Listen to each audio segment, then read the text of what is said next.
Talking over there. Let's listen in on the conversation.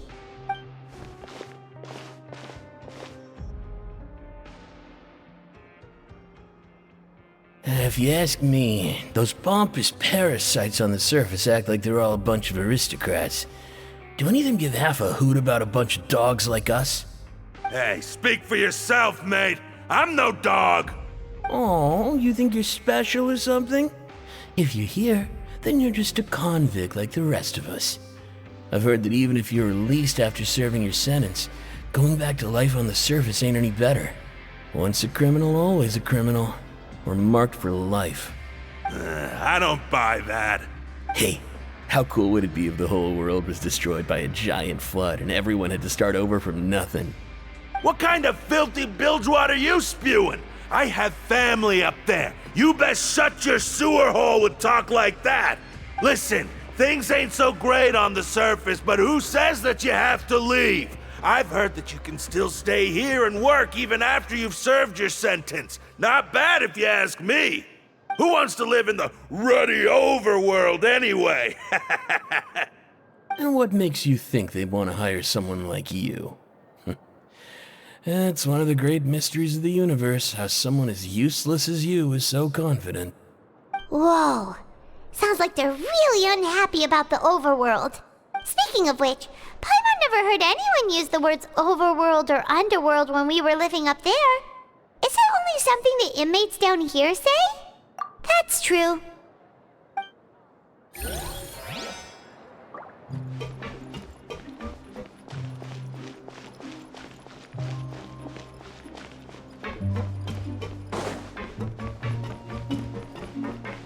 I'll never get a handle on all this pain.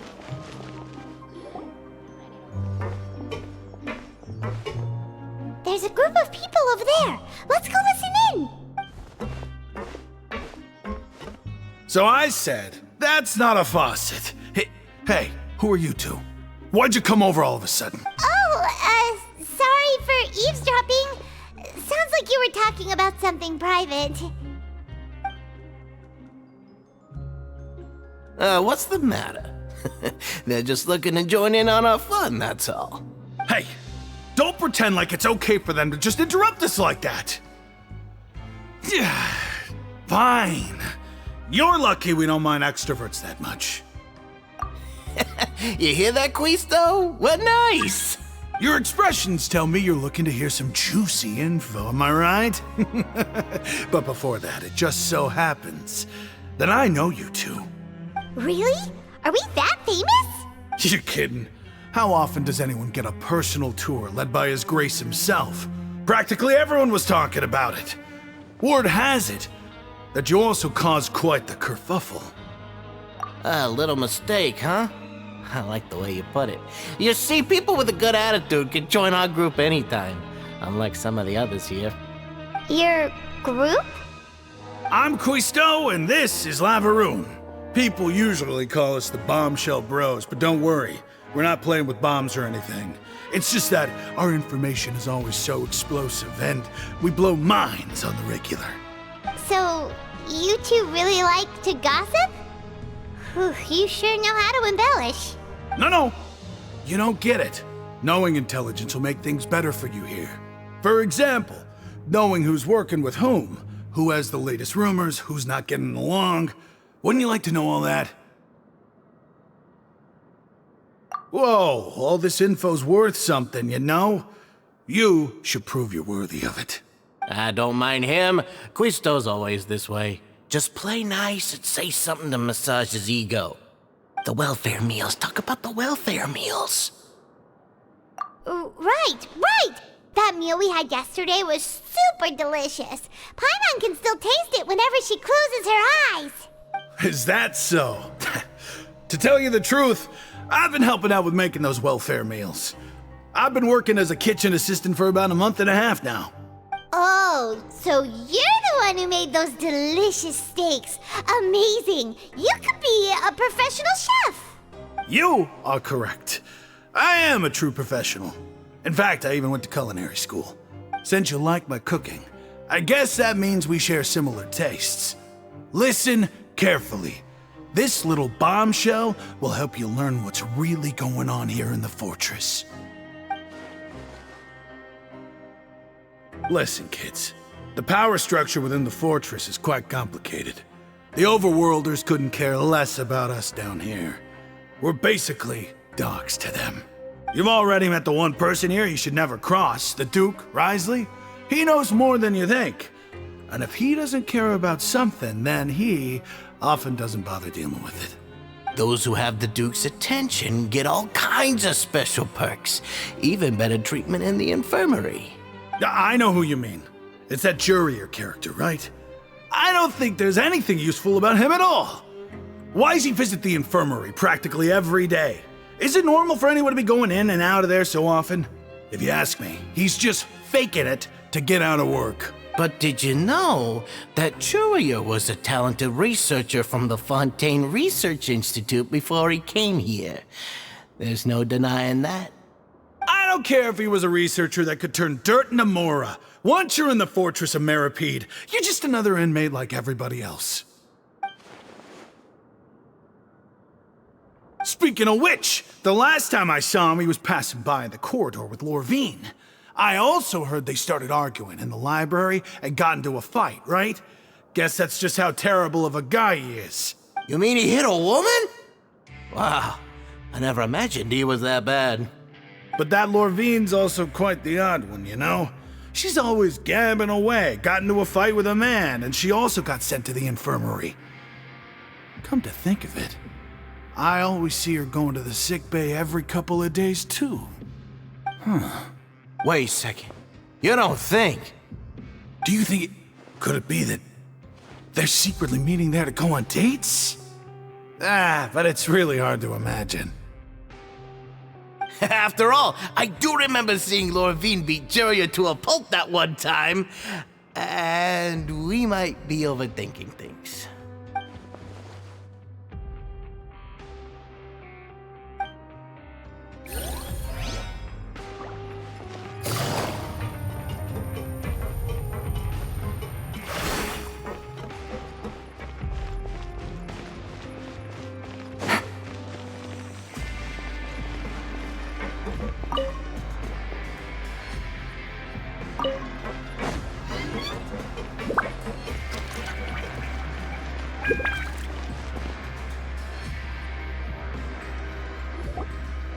Hey, you over there? Yeah, you. Say, do you like playing card games?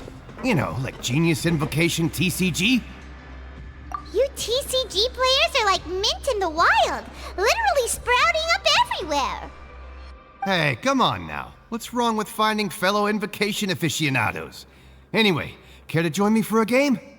All right. No pressure. But why would you be looking for people to play Genius Invocation in a place like this? Don't people usually come here to fight? Whether you're throwing down cards or throwing punches, it's all a competition, isn't it? It's all the same in my eyes. There are lots of card players here in the fortress. When I saw you, I immediately thought, hey, even outsiders from other nations play cards. So I came over to say hi. Sure. Great! Since you've been here longer than us, you need to flex your seniority a little bit, right? Maybe you could start by telling us newcomers some stories about this place. I thought you would have already heard everything by now. All right then, did you have anything specific in mind? Or do you want me to just pick a topic? Why don't you pick? We'll let you know if we've heard it already. All right. Have you heard any strange rumors since you've arrived? Ben, did you know that there are some people who are always gossiping over in the corner? Yeah, so you've already met those two. They're quite a pair. They always keep an eye out for the latest happenings and gossip about everything. I've never seen anyone with more time on their hands. I heard that there used to be a chef and a bartender before they were sent down here. You know how bartenders are, always chatting with customers. And chefs love to pass the time just hanging out when they're not cooking. Good to know. Do you have anything else to tell us? Let me think. Sounds like you want to hear something a little more tantalizing. Oh, did you know that the Duke was also a convict in the fortress of Meripede before? Huh? Wait, are you serious? That's right. The Duke was an inmate just like you and me. Seems he was exiled here for committing some crime. Who knows how he ended up rising up to become the warden, though? To go from an ordinary inmate to becoming the manager of the whole place?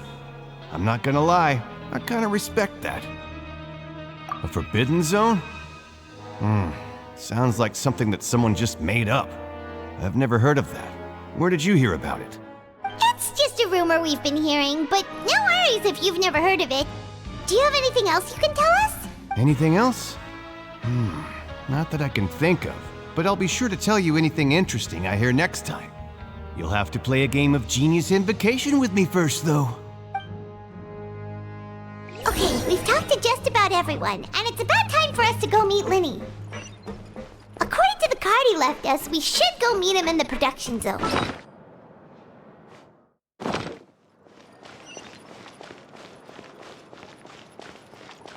Take it easy.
Huh?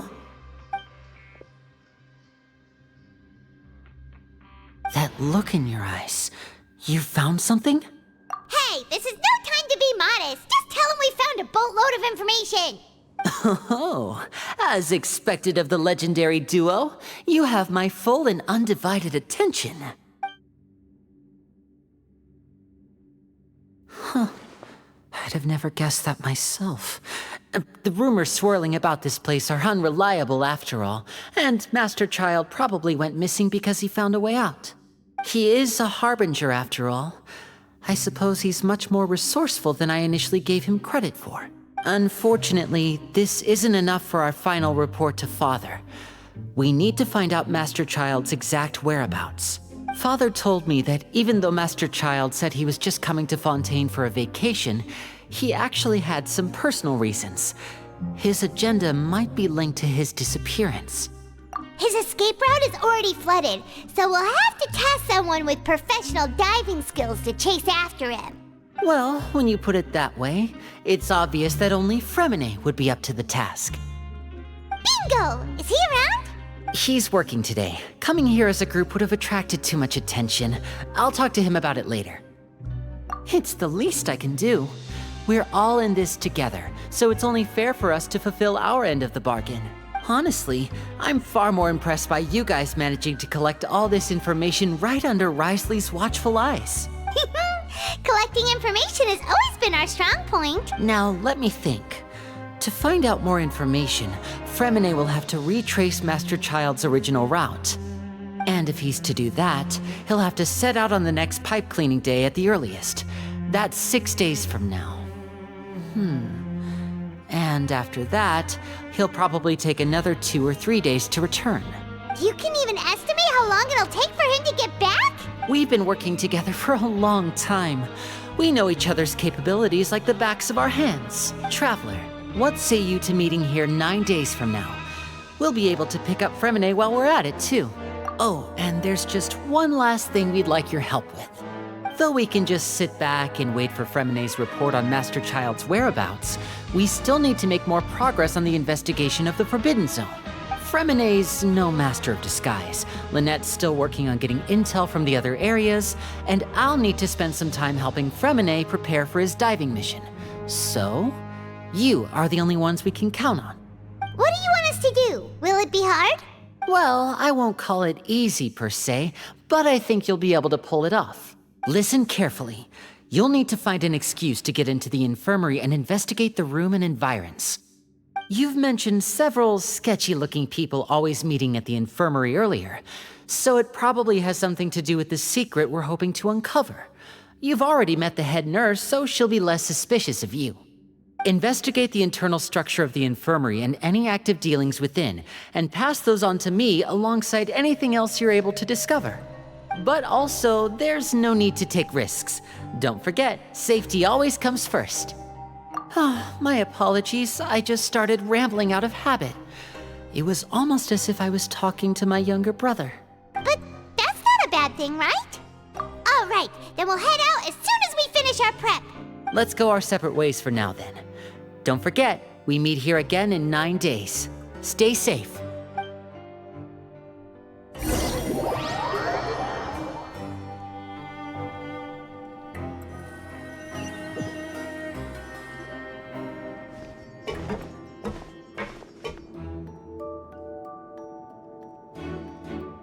Hey, stay here for now. Paimon will take a peek. There seem to be several people inside.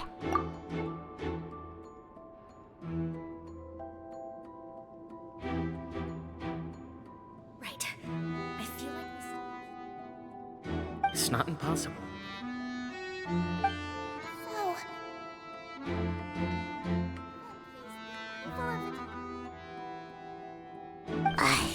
It's a bit hard to understand them from here, so why don't we just try to talk to them in person?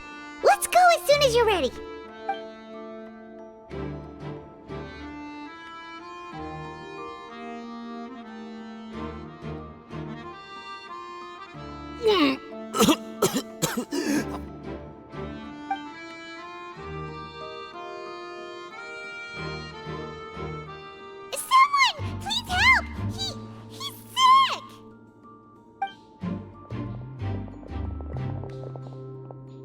are you okay?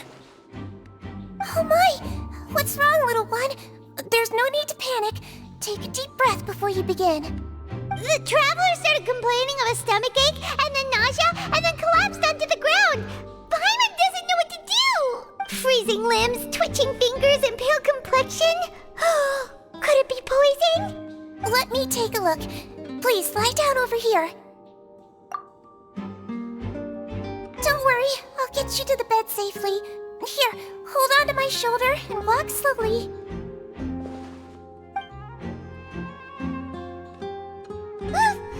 You can do it, Traveler! Don't apologize. You're sick after all. Now, please relax. I'm just going to do a preliminary checkup on you.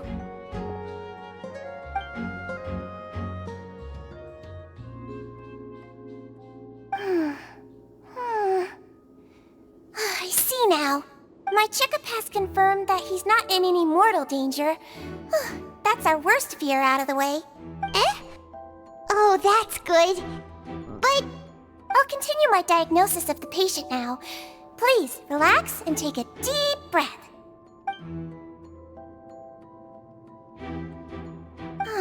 Don't sense serious damage to your organs either. Does it hurt when I press here? And here?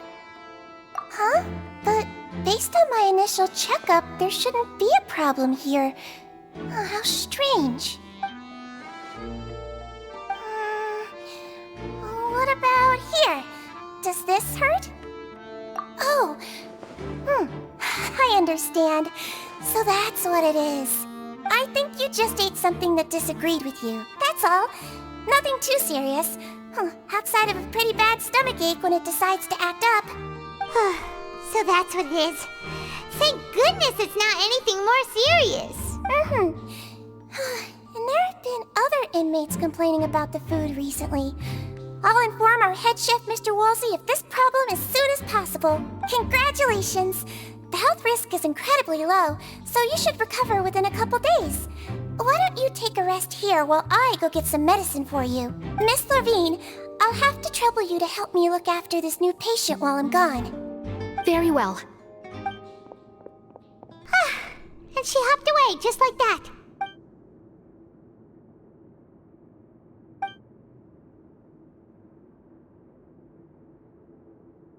Hello. So how are you feeling now?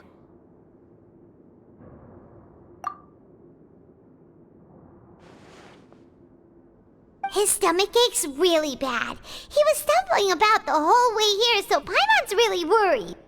If Miss Sijuin says it's not a serious problem, then there's no need to worry. She's the best medic we've got down here. But it also looks like she's the only medic you've got down here. Well, that's true. What do you mean, that's true? That's really misrepresenting the situation. Of course I can't speak for the whole fortress, but it's not like everyone imprisoned here is useless, you know? Though they may have committed crimes and gotten locked up here as a result, they still know a thing or two about medicine, and they help Miss Sijuin take care of the sick and injured. Yeah, you're right. But did you have to lecture me about it in front of another patient? Aren't you a patient too? Where did all your energy come from? That's correct. Sorry, I got a bit ahead of myself. Are you two also sick? We've been sick a while. I come back every once in a while for checkups, and to pick up the medicines Miss Sijuin prescribes for us. That's just the nature of chronic illnesses. As for her, you could say she fancies herself as Miss Sijuin's capable helper because she learned a bit of medical knowledge ages ago. Please watch your mouth, Mr. Jurier. Don't forget that you are the primary reason I have frequent heart palpitations. Hey, don't start arguing now, please. Keep it civil at least.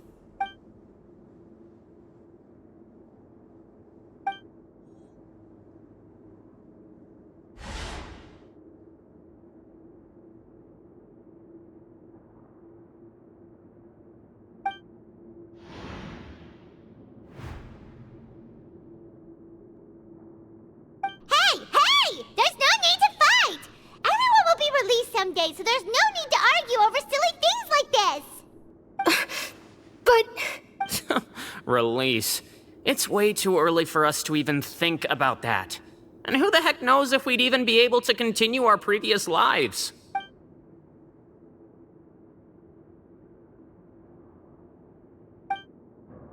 Please allow me to end this boring and useless conversation. Oh, and Mr. Jurier, I don't want to see your face here again anytime soon. And same to you, Miss Lorvine. Anyway, that was more than enough rest for me, so I'm going to get out of this excessively noisy place. See you later, everyone. He just slowly walked off like that? That's just what he's like. I'm sorry you had to see all of that. I'm Lorvine, and that's... Well, his name is Jurier, but I hope you'll never have cause to remember his name. You really can't stand him, huh? I mean, can you blame me? Who would like someone who is as arrogant and obsessed with weird research topics as he is? But there's no need to keep dwelling on him. I'll accompany you two for a while. Miss Zichuin should be back soon, and I'm sure you'll feel better as soon as you've had some of her medicine. No, it's nothing. I'm back! Did you rest like you promised? Thank you for getting our medicine, Miss Zichuin. Did you all cooperate with your bed rest? I trust that nobody got up to walk around. Good. Here, this should be 2 days' worth of medicine for you. Take 1 pill now, and then continue your bed rest.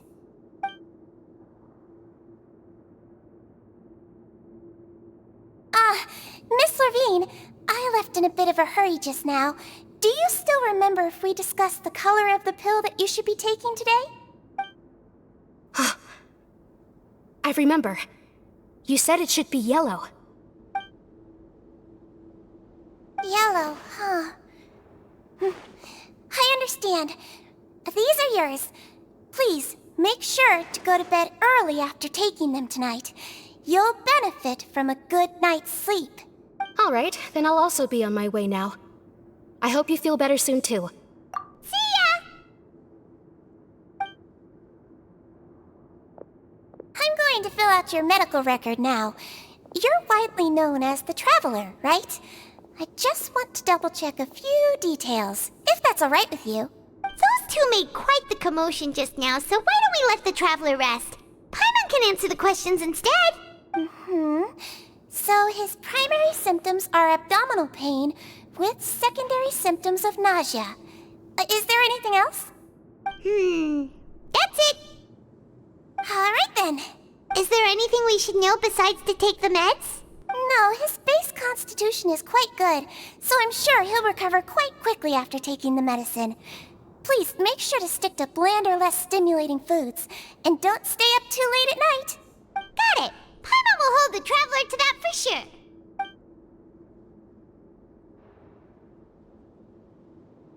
Oh, you're going to take a nap already? Okay then, you get some rest.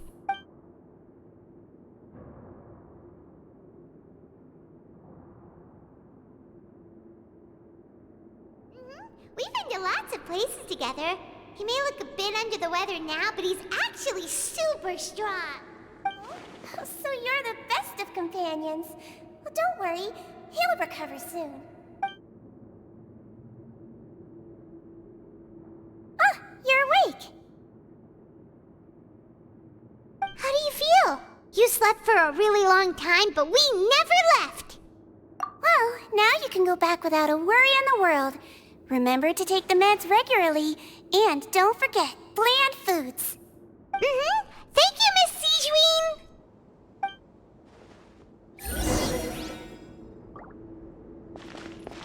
Seems like a lot of people have been coming down with an upset stomach lately. I'll need to address that.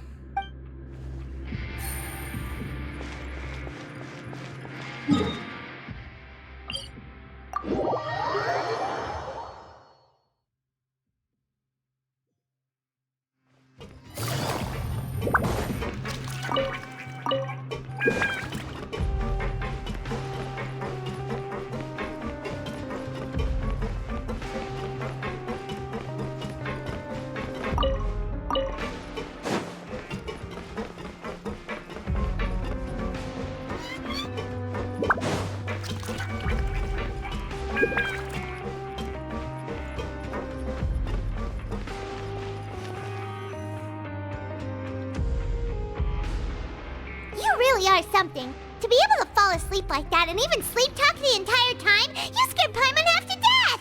No, but you kept mumbling things along the lines of, Pyron, don't take my grilled fish, and put down the Adeptus Temptation now! Paimon talked with Sigewinne the entire time you were asleep. She seems like she's just a sincere nurse, and Paimon didn't notice anything unusual in the room.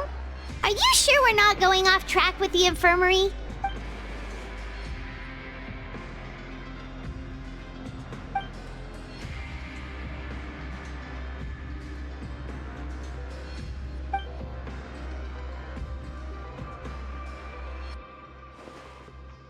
Whoa!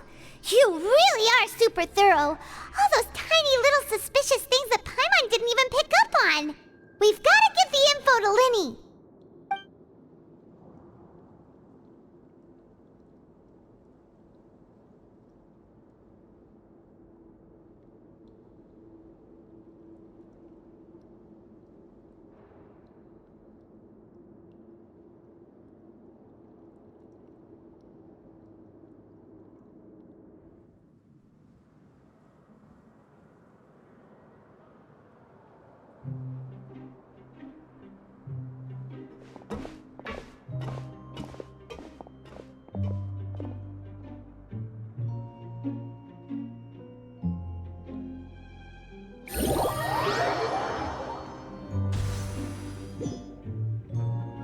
Today's the day! Let's go meet up with Linny!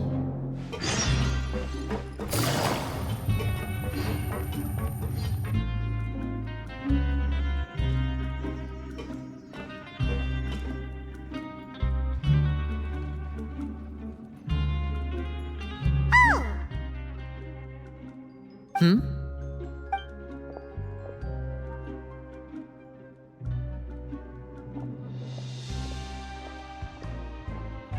Did you two run into any trouble over the past few days? No, we just worked our shifts according to the schedule. Nothing weird happened. That's good. That means you didn't raise any suspicions when you infiltrated the infirmary. We've taken a look at the slip you've sent.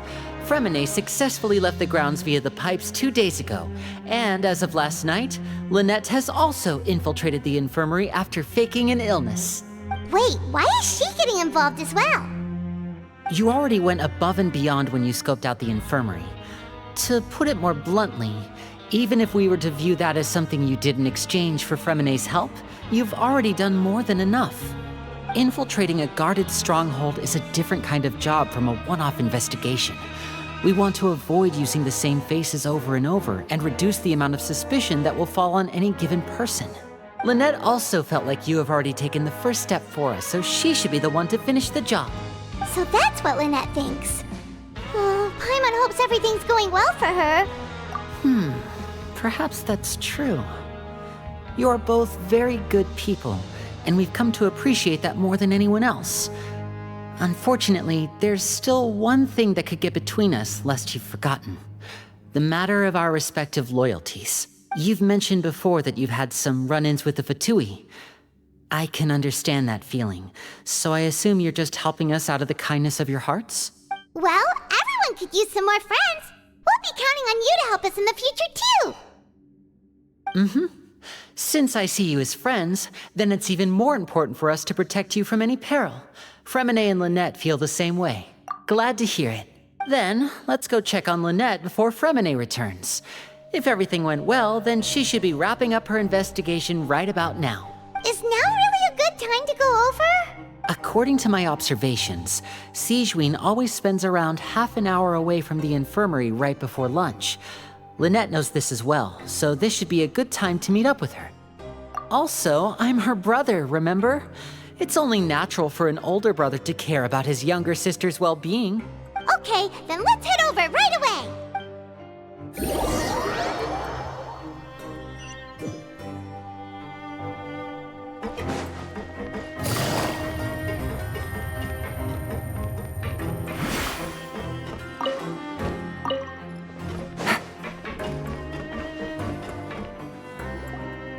Lynette should be here right now. Huh. Strange. Lynette? As expected, Sigewinne isn't here, but why isn't Lynette here? No, Lynette rarely deviates from the plan. We agreed that if she were to make changes on the fly, she'd find a way to let me know. Unless... Let's see if there are any clues around here. We can look while we wait for her. Okay.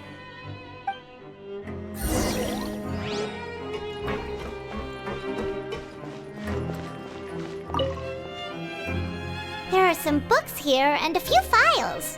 They all look like medical record.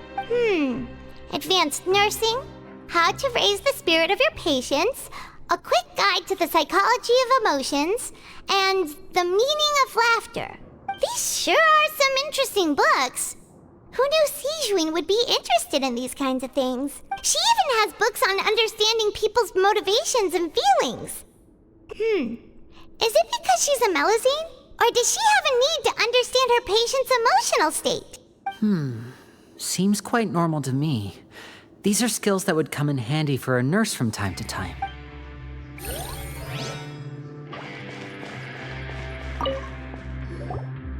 None of the beds have any signs of having been slept in. Except that one over there. That's the one Lynette must have used, right? You said she was pretending to be sick. She would have said her migraine was having a particularly bad flare-up. Generally speaking, the head nurse would then ask her to lie down and rest while she left to retrieve the medication. Which means either the head nurse didn't return the entire time from when Lynette laid down up until she left the bed, or the nurse intentionally left it this way.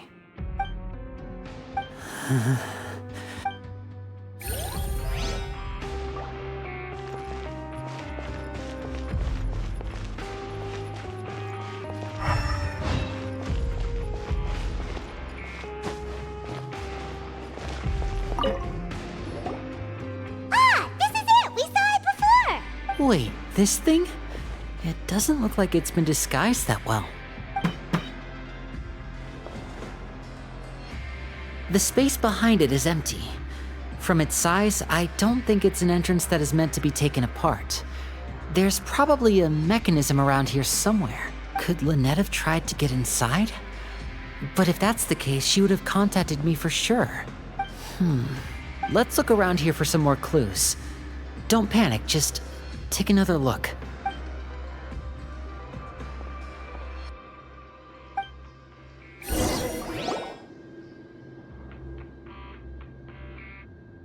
Hey, you guys, there's a slip of paper over here. A slip of paper? It's right over here, and there's a bunch written on it too. It reads, "Out of respect for your usual practices, I'll use a piece of paper or card as the medium to pass on my message. You may consider this as me giving you my best regards." This is... Is that all? The back. This is... Show me! Now! That look on your face. Paimon's reading it now. Would you care to guess where Miss Lynette of the Fatui could be right now? No. Could she have... Is she already... Wriothesley. Did he deliberately leave the infirmary unguarded to use it as bait? Wait, you mean he was aware of our goals from the very beginning? But why? We didn't run into any trouble last time, and he also never reached out to us since. Yes, that is a crucial question. Wriothesley, he doesn't do anything without a clear goal or reason. So this means he had no concerns about your activities from the very beginning. You're not from the same camp as us. You were sent down here by Nervulet, so you have no conflict of interest with Wriothesley. We're a completely different story, though. I'd like to know that, too. Why did he only go after her? Don't panic, just think everything over. I have to stay calm. This is not like what happened last time. The situation's different now. Wait, you're right. Wait, but that means the fact that Fremine was able to leave the grounds. Could Wriothesley have let him go as well? But what does he gain by letting Fremine leave like that? So he's challenging me and trying to provoke me, I'm sure of it. We never should have sent out Fremine. We had to go through all that trouble to find an opening to sneak him around the guards and into the pipe, and we even thought luck was on our side. If Risley let him leave on purpose, then he's probably in a terrible spot now as well. Lenny's getting more and more panicked. We have to calm him down. Don't be like this, Lenny. Fremine wouldn't have left if we hadn't told you about Child. That was our fault. No. I'm the leader of this operation, and I'm the one responsible for this team. I was the one who failed to protect them. I'll go talk to Risley. Hey, don't be reckless! Traveler, please, talk some sense into him. I simply cannot allow Lynette to be abducted again. I have to go. I'll find a way to get them back! He's rushed out the door! After him!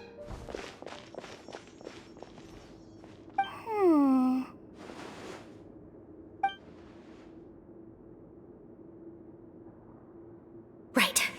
I feel like we still have some room to make changes on these details. It's not impossible, but it'll require extensive testing. Is that so? Very well. Then please be mindful of the time. Huh? Is someone? Pack everything up. Whoever's outside is eavesdropping. They'll probably come in once we stop talking. Someone! Please help! He's sick! Whoa, are you okay? These two. As expected, they've already found this place. Oh, they are quite sharp. What a delightful turn of events. I like smart people, but I also like playing dumb. I like the feeling of being trusted. Oh my! What's wrong, little one? There's no need to panic. Take a deep breath before you begin.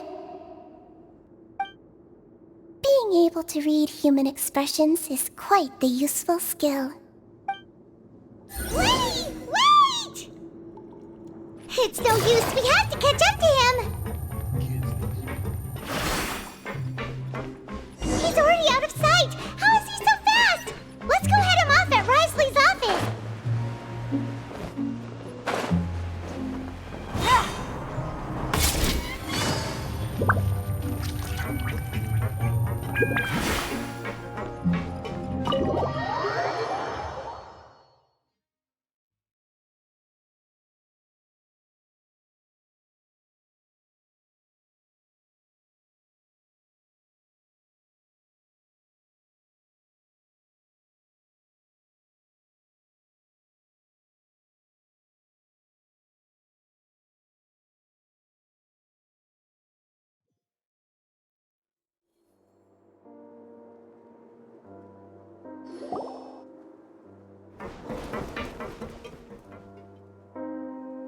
Come out and face me, Risley!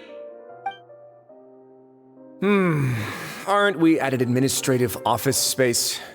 Why don't you at least try to follow even a couple rules from the fortress's indoor management regulations? What did you do to my sister? I ran into the young miss at the infirmary. I'd heard that she was suffering from quite the migraine, so I decided to invite her over for a cup of tea. I do have some teas in my collection that can work wonders against such an illness. Stop joking around! Where did you take my siblings? I have also heard that your performances are quite the spectacle. Miss Lynette would sometimes enter a box filled with water, only to emerge the next second from another place altogether. Maybe she'll appear behind you right now if you were to turn your head. Is he trying to trick me into turning my head? No, he's probably not looking to attack me right now. All of the hostages are in his hands, and he's even in the mood for small talk. That means Lynette is probably still alive. You knew we were investigating the infirmary from the start, so you deliberately aroused the Traveler's suspicions and baited us into continuing our investigation, just so that you'd be able to kidnap Lynette. As for Fremine, no, you probably didn't even interfere with Child's escape. You let him go, so you could purge the Fatui members that we had planted into your ranks. There was no need to do so. The Fortress of Meripede is a pretty pleasant place. Most people enjoy their lives here. The only ones who act differently are those with personal agendas. It was quite easy to identify your colleagues. You removed our original members and spread the news of Child's escape so Father would assign our team to come down and investigate. Fremine has also fallen into your hands, right? If you're oh so omnipotent and so in control, why would you need hostages? One correction. Lynette is in my hands right now, but Fremine is not. He's not. What do you really want? Lenny! Oh, wonderful. Everyone is here, so I'll only need to say this once. Thank you so much for cooperating with me. Eager and to the point, I see. Alas, only Miss Lynette is currently having a cup of the fortress's finest tea. Although, as per your original plan, Mr. Fremine should also have returned to the fortress by now. But he has neither shown up within my gates, nor has he been taken into any kind of custody.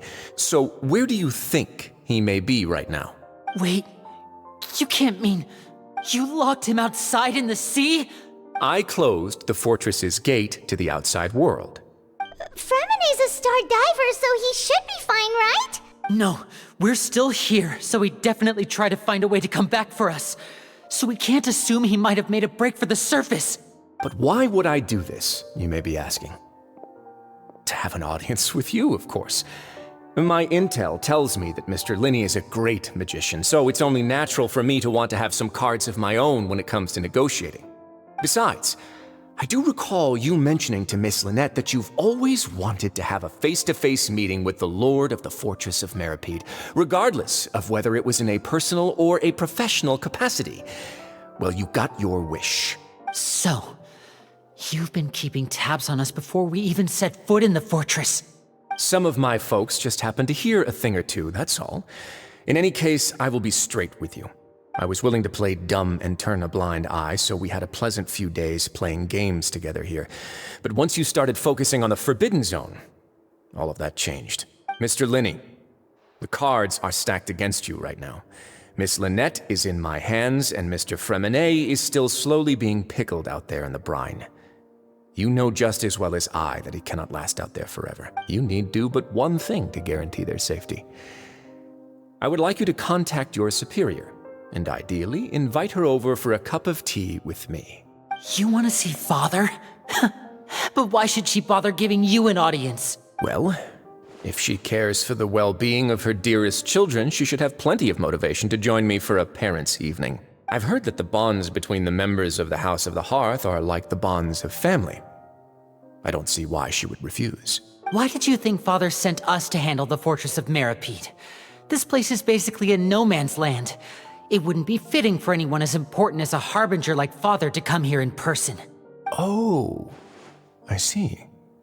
So it's because she doesn't care for my place here. That's such a shame. After all, I've amassed quite the tea collection. I was looking forward to sharing it with her. Both Monsieur Neuvillette and Lady Farina have already received many samples as gifts. Was this the extent of your master plan to get to Father? No matter how much pressure you may put on me, I won't allow you to use us to blackmail her. You people really are difficult to get along with. All I'm asking for is a face-to-face conversation. Does she truly have no interest in the fortress's secret? Mr. Linney, you have one last chance to invite your father here. If you refuse... Lenny! Instead of asking why I'm doing this, why don't you try to see things from my perspective for a second? From the very beginning, the Fatui has been actively infiltrating my fortress. I gave you a warning by cutting off the first few operatives I found, but that only caused you to double down. Had you given up on the fortress then and there, I'd have no reason to want to talk.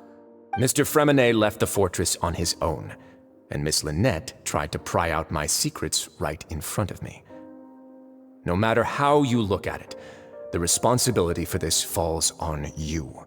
I shouldn't ask Father to do anything because of us. 6, 5...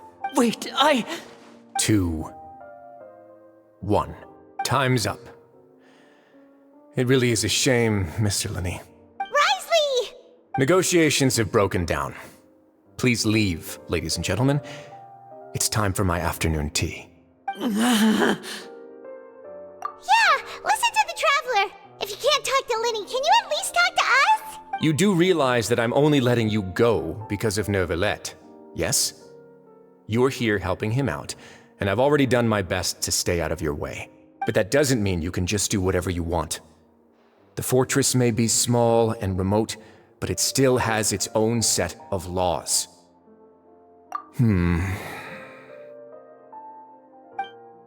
Then how about this?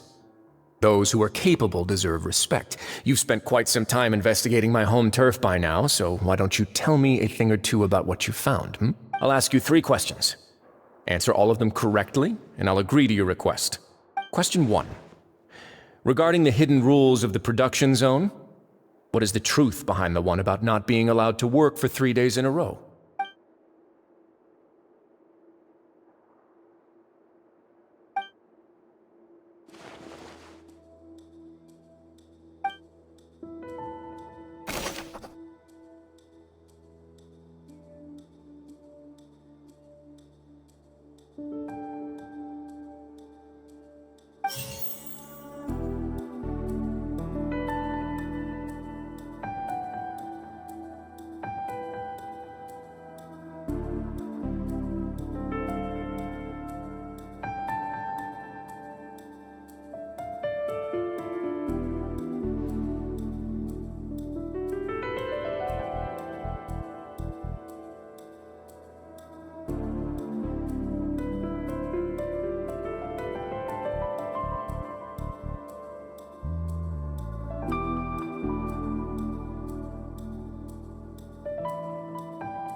We often see Miss Sijween observing the prisoners at work near the production zone. It seems like she can perceive the general state of a person's health just by looking at them.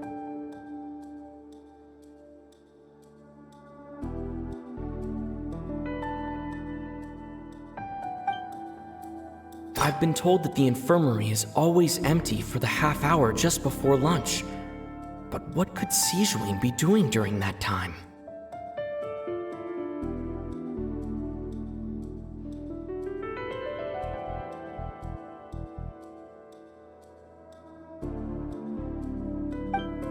We often see Miss Sijween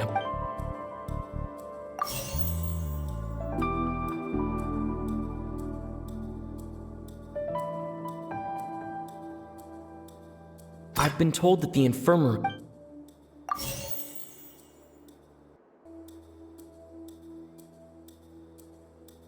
The research notes said that the Melusine race perceives the world very differently from humans.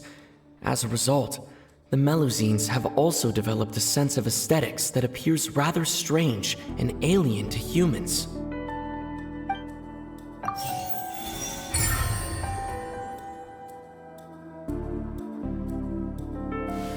So that's what's going on. Paimon understands it now. Who would have... The hidden rule of the production zone. People are not supposed to work 3 days in a row, and if they do, they'll get strange meat in their welfare meal. At first, we thought this strange meat must have something to do with the people who disappeared. But in reality, they were all prepared by Sijween, the head nurse.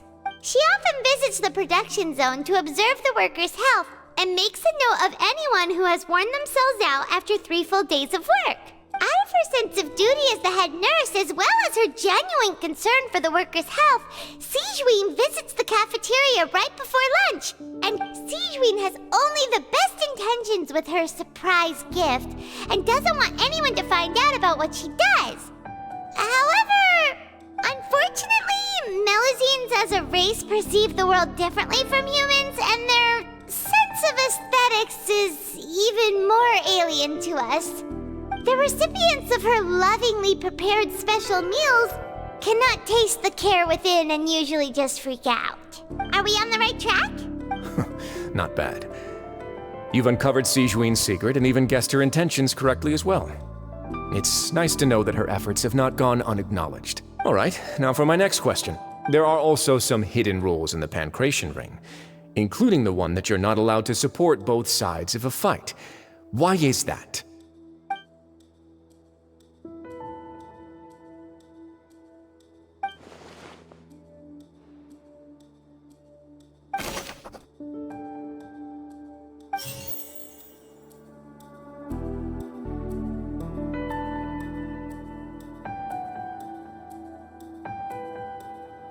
According to Collins, the Pancration tournament only took place because the Fanta company sponsored it.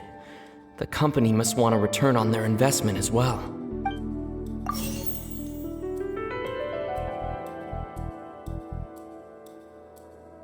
Fanta's internal report suggests that they're starting a new trial of an unnamed and unpackaged product.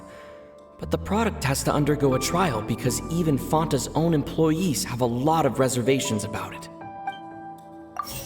The Fanta promoter has been struggling because he doesn't recognize the real value of coupons. Meanwhile, the Duke believes that only idiots who don't understand the value of coupons will spend them on Fanta.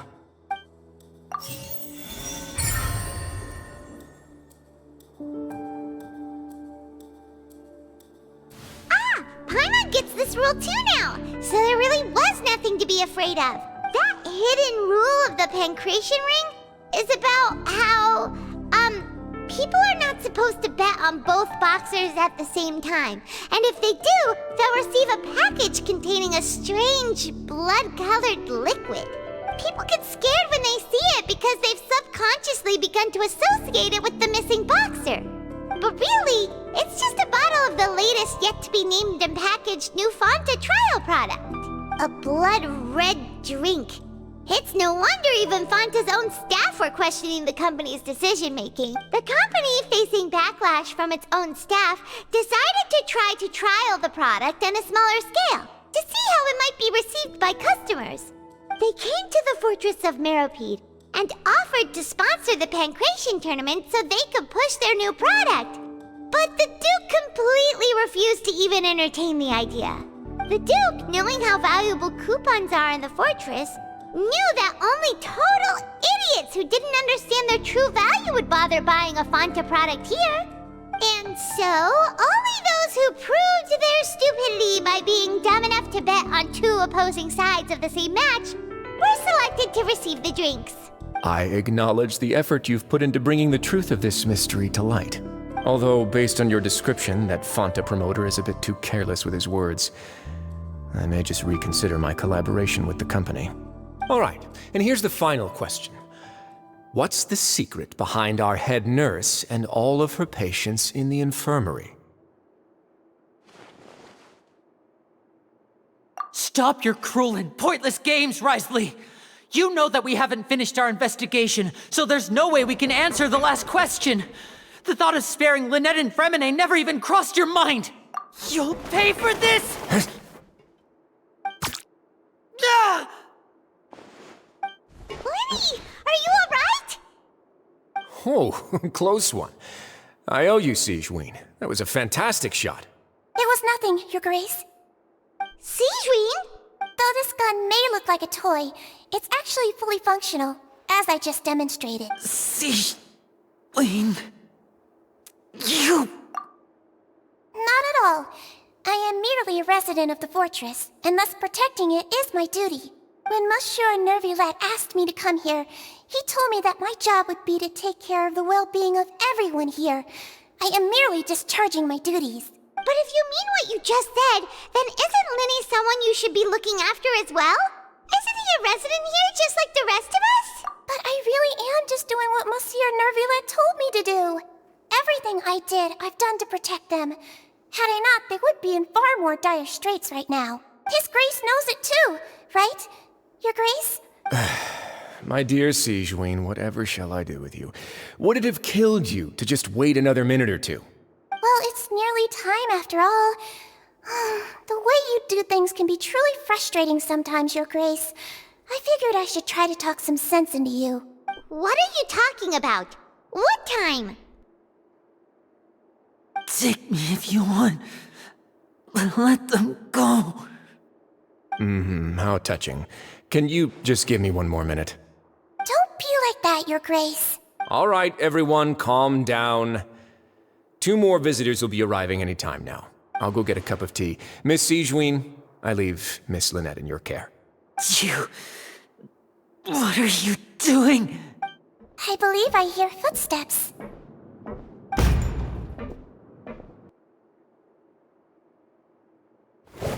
Some space, please. Ah, Miss Clarande. My door. Fremine. Fremine! What's going on? What is Clorinde doing here? Work. I'm sorry about shooting you, Mr. Linney. The tranquilizing effect will begin to wear off soon. Please take it easy in the meantime, though. What happened to Fremine? Wasn't he diving just outside of the fortress? Why is he looking like this?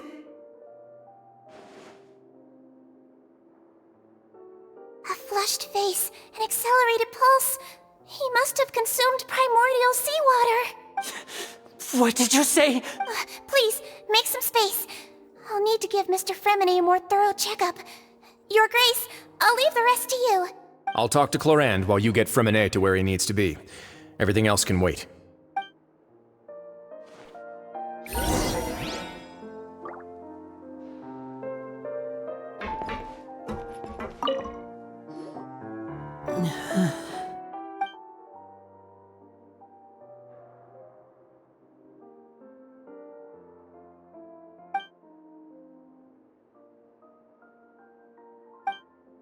How is he?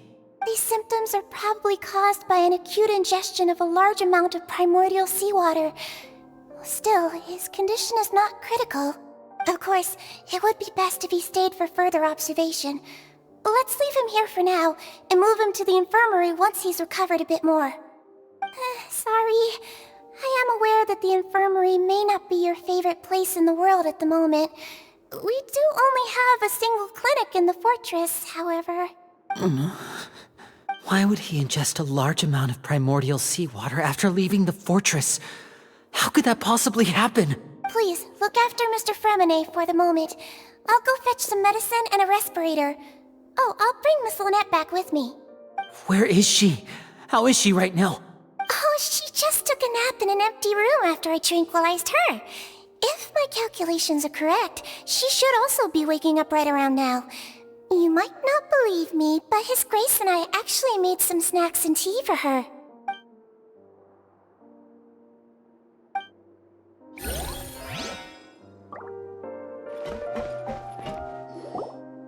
What's that look on your face? I thought I made good time on the way back. Oh, I'm just admiring your punctuality. Had you arrived just a few minutes later, Sigewinne may have been forced to shoot Mr. Linney again. How's the situation out there? The water has changed. It's pretty much as expected. The concentration of primordial seawater has increased significantly. I was only out there a short time, so it wasn't too bad. But if one were to stay for any significant amount of time... well, you can see how that boy's doing. Where was he when you found him? The abandoned zone at the end of the pipes. A good distance into the water. Closer than I thought. He must have recognized it early on and tried desperately to swim back. Locking the door was necessary. I don't think we could have saved two. Well, I did try to convince him that I had my reasons. Never seems to work, though.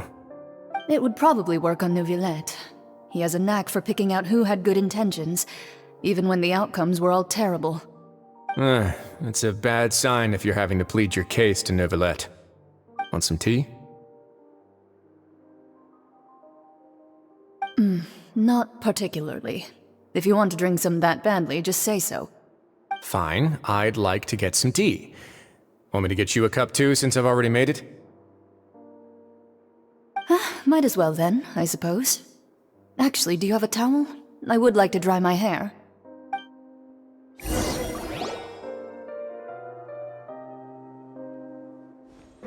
Linny, are you okay?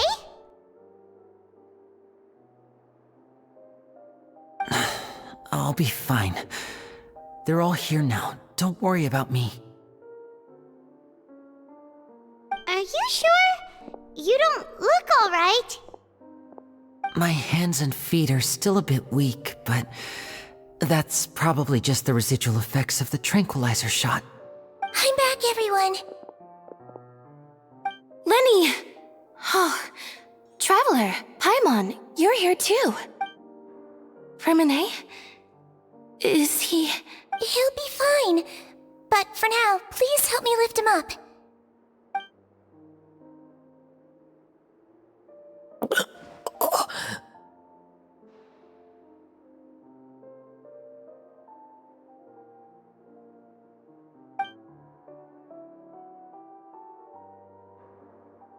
His breathing's beginning to slow down. Give me a hand and help me get him to the infirmary. Yeah, I'll take him from this side. Lynette, together? On it. Traveler, you seem pretty worried about him. Want to come with us? The Duke and Clarande are gone. They probably went to get some tea. The Duke will explain the truth in just a bit. Miss Clarande will need a break, since she only just returned from rescuing Fremine out of the sea.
Good roll.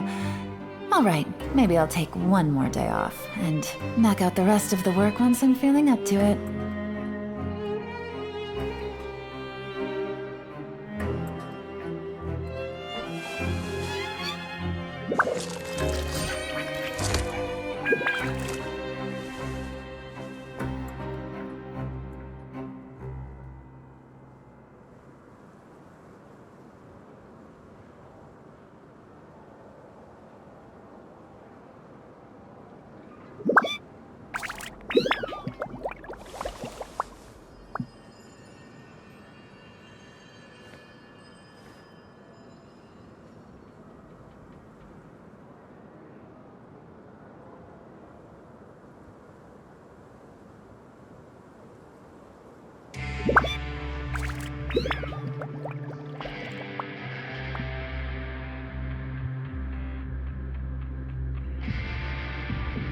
I got a new letter from an informant. Looks like the situation has changed again.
He's awake.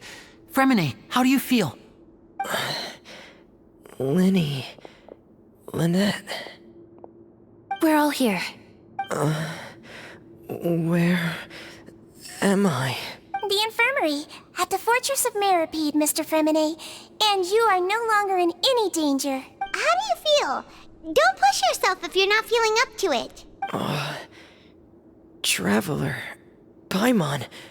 It's been so long. The sea. There's something wrong with the seawater. Shh, it's okay. We can talk about it after you've recovered. No, listen to me. This is really serious. There's primordial seawater mixed into the regular seawater. I don't know why it's there, but no one should touch it. Pipes. Right, the pipes. It's all coming back to me now.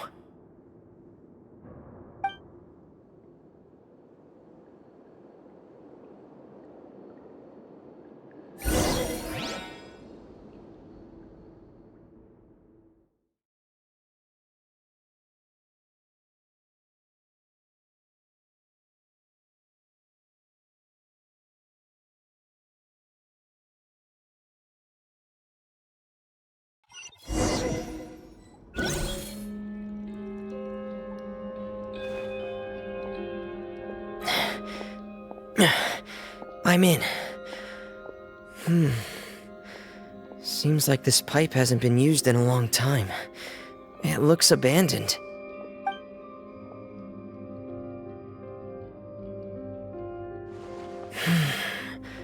Where could Master Child be?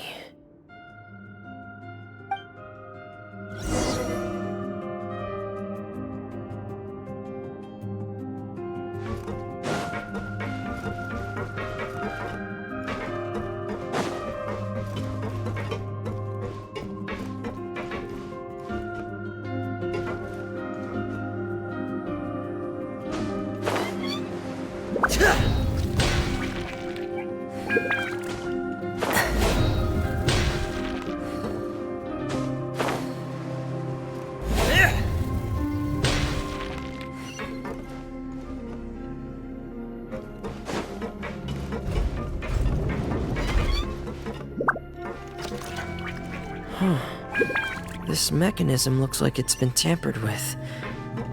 Could he have done it?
It's getting stuck on something.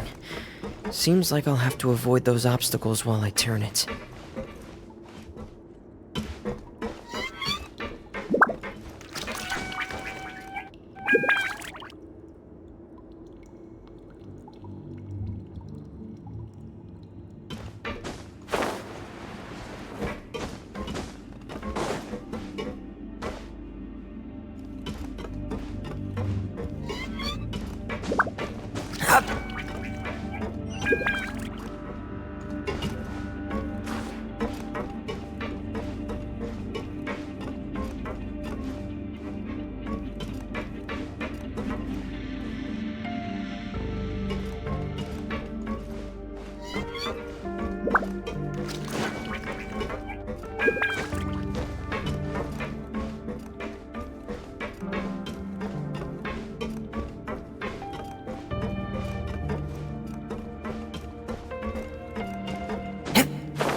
This is where the water starts. Okay.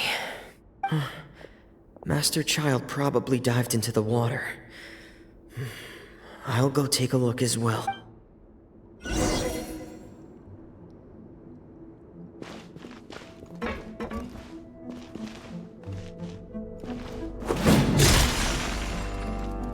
Get in gear!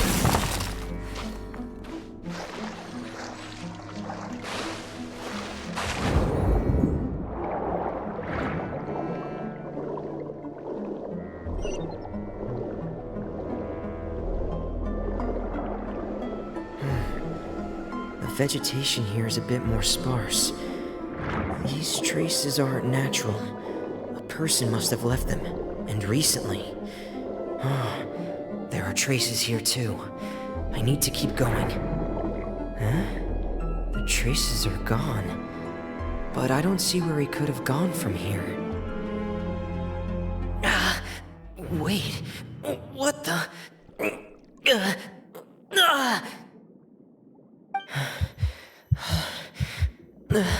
My heart is racing, and it's getting harder and harder to breathe. What's going on? No good. I have to get back. They still don't know anything about what's going on. If I turn back right now, I should still be able to make it.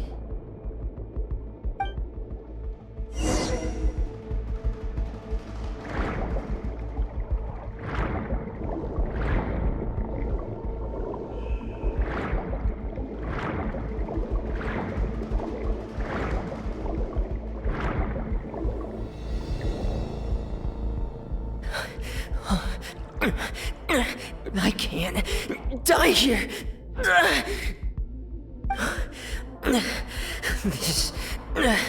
This is bad.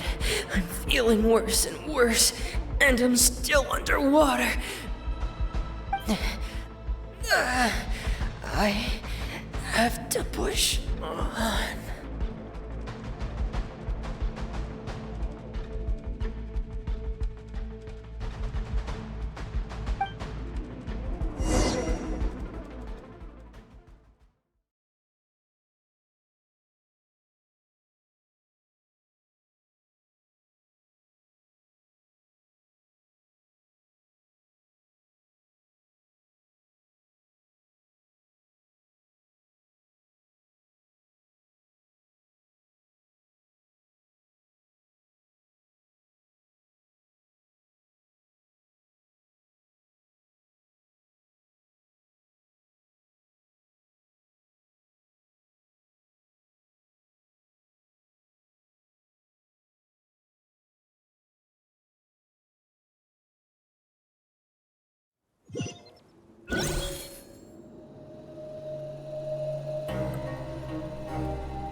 So, in other words, the trail you were following vanished, and you had no idea where Master Child could have gone, but there was also no obvious place for him to have disappeared to.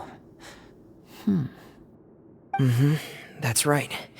I tried my best to swim back, but I had already put some distance between myself and the fortress, and I just couldn't find the strength to keep going. I probably passed out some time after that, and you know the rest. Miss Clarande brought you back, but we also don't know why she just suddenly appeared at the fortress, or why she went out to save you. Miss Clarande, you say? I must go thank her in person. You're still too weak for Monet. You can go after you've had some more rest. Miss Lynette is right. I believe Miss Clarande will stay here as a guest for another few days, so there's no need to hurry. A guest? Then I can assume Risley was the one who invited her to come down here? You should ask His Grace about that. He'll be able to explain better than me. Yeah, it's about time he actually told us what's going on. Wanna come with us, Lenny? No, please go on without me. I don't want to leave just yet. Lenny, The logical part of my brain is aware that we're safe right now, but I still can't bring myself to leave. Both of you are just in danger. Understood. Then let's just sit together for a while. In that case, I'll leave the infirmary to you. The Traveler and I are going to head out for now. As long as you stay in here, I don't think you'll be disturbed. Thank you.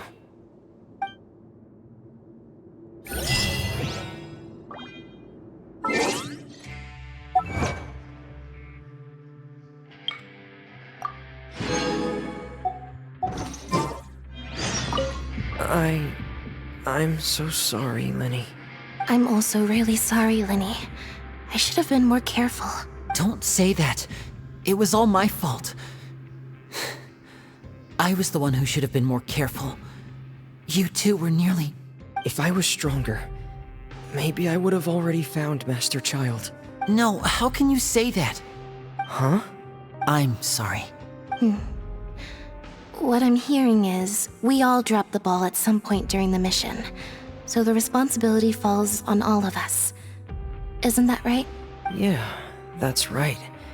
It's on all of us. Lenny, we understand that you're worried about us, but we're worried about you as well. Please don't blame yourself. We want you to keep your spirits up. Yeah.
Excuse me!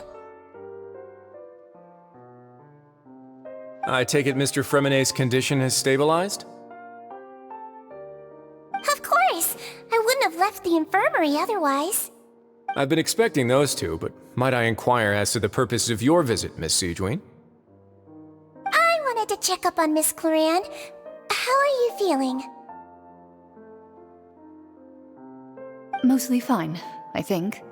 If you don't mind, I'd like to perform another quick physical exam. It'll just take a few minutes. All right. Thank you for looking out for me. I'll take my leave for now, then. Well, want to explain yourself, Risley? Of course, but I'm not partial to the word choice of explain. How about enlighten?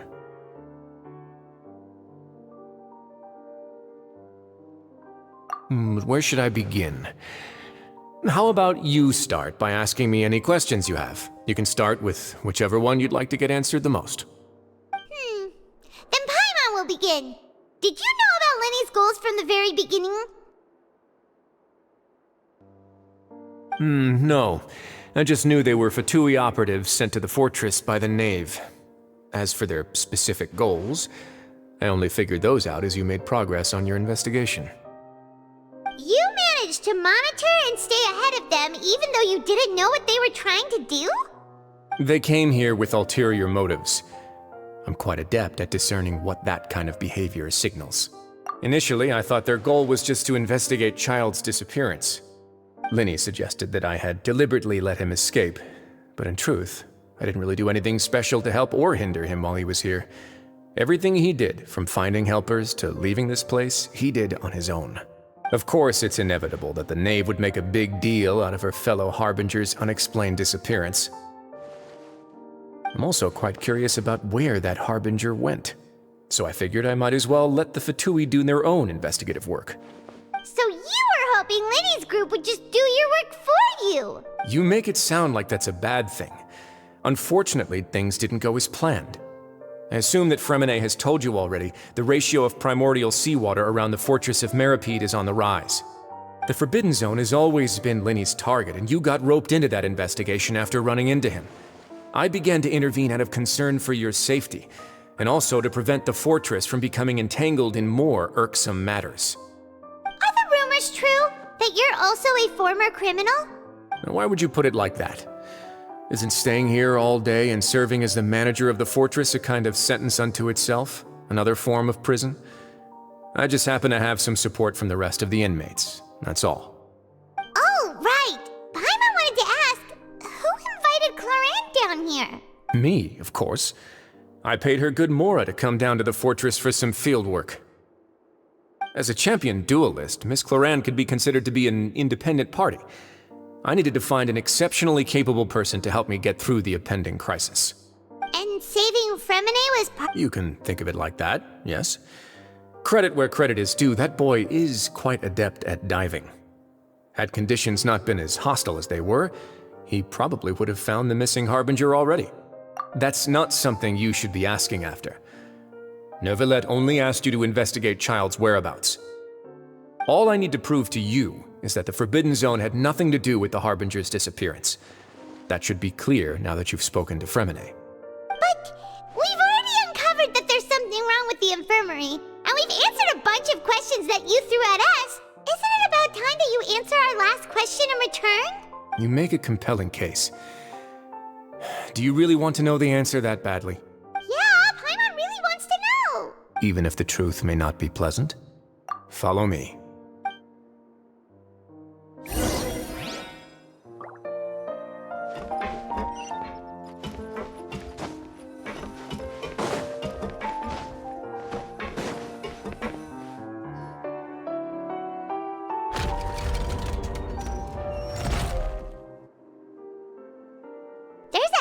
Door here? And a whole basement behind it? Huh. You're pretty good at hiding stuff, Risley. It seems you've forgotten just what kind of place the Fortress of Meripede is.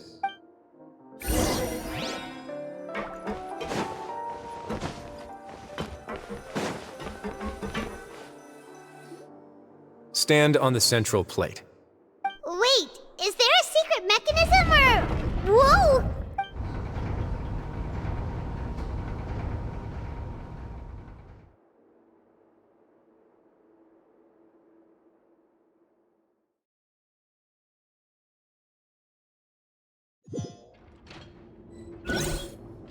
So, this is the Forbidden Zone? Honestly, for a place so well hidden, Paimon sure doesn't see anything special. What a huge door! There are 3 such isolation gates in total. Generally speaking, I'm the only one who's allowed to go inside. Hence the name Forbidden Zone. Am I correct to assume you're going to run on back and tell your little Fatui friends everything? Well, Paimon wasn't thinking of keeping anything from them.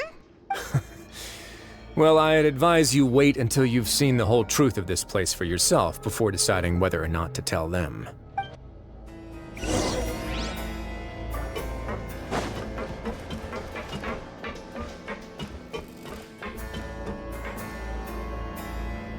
Huh. So there's a switch on the side. Stand back.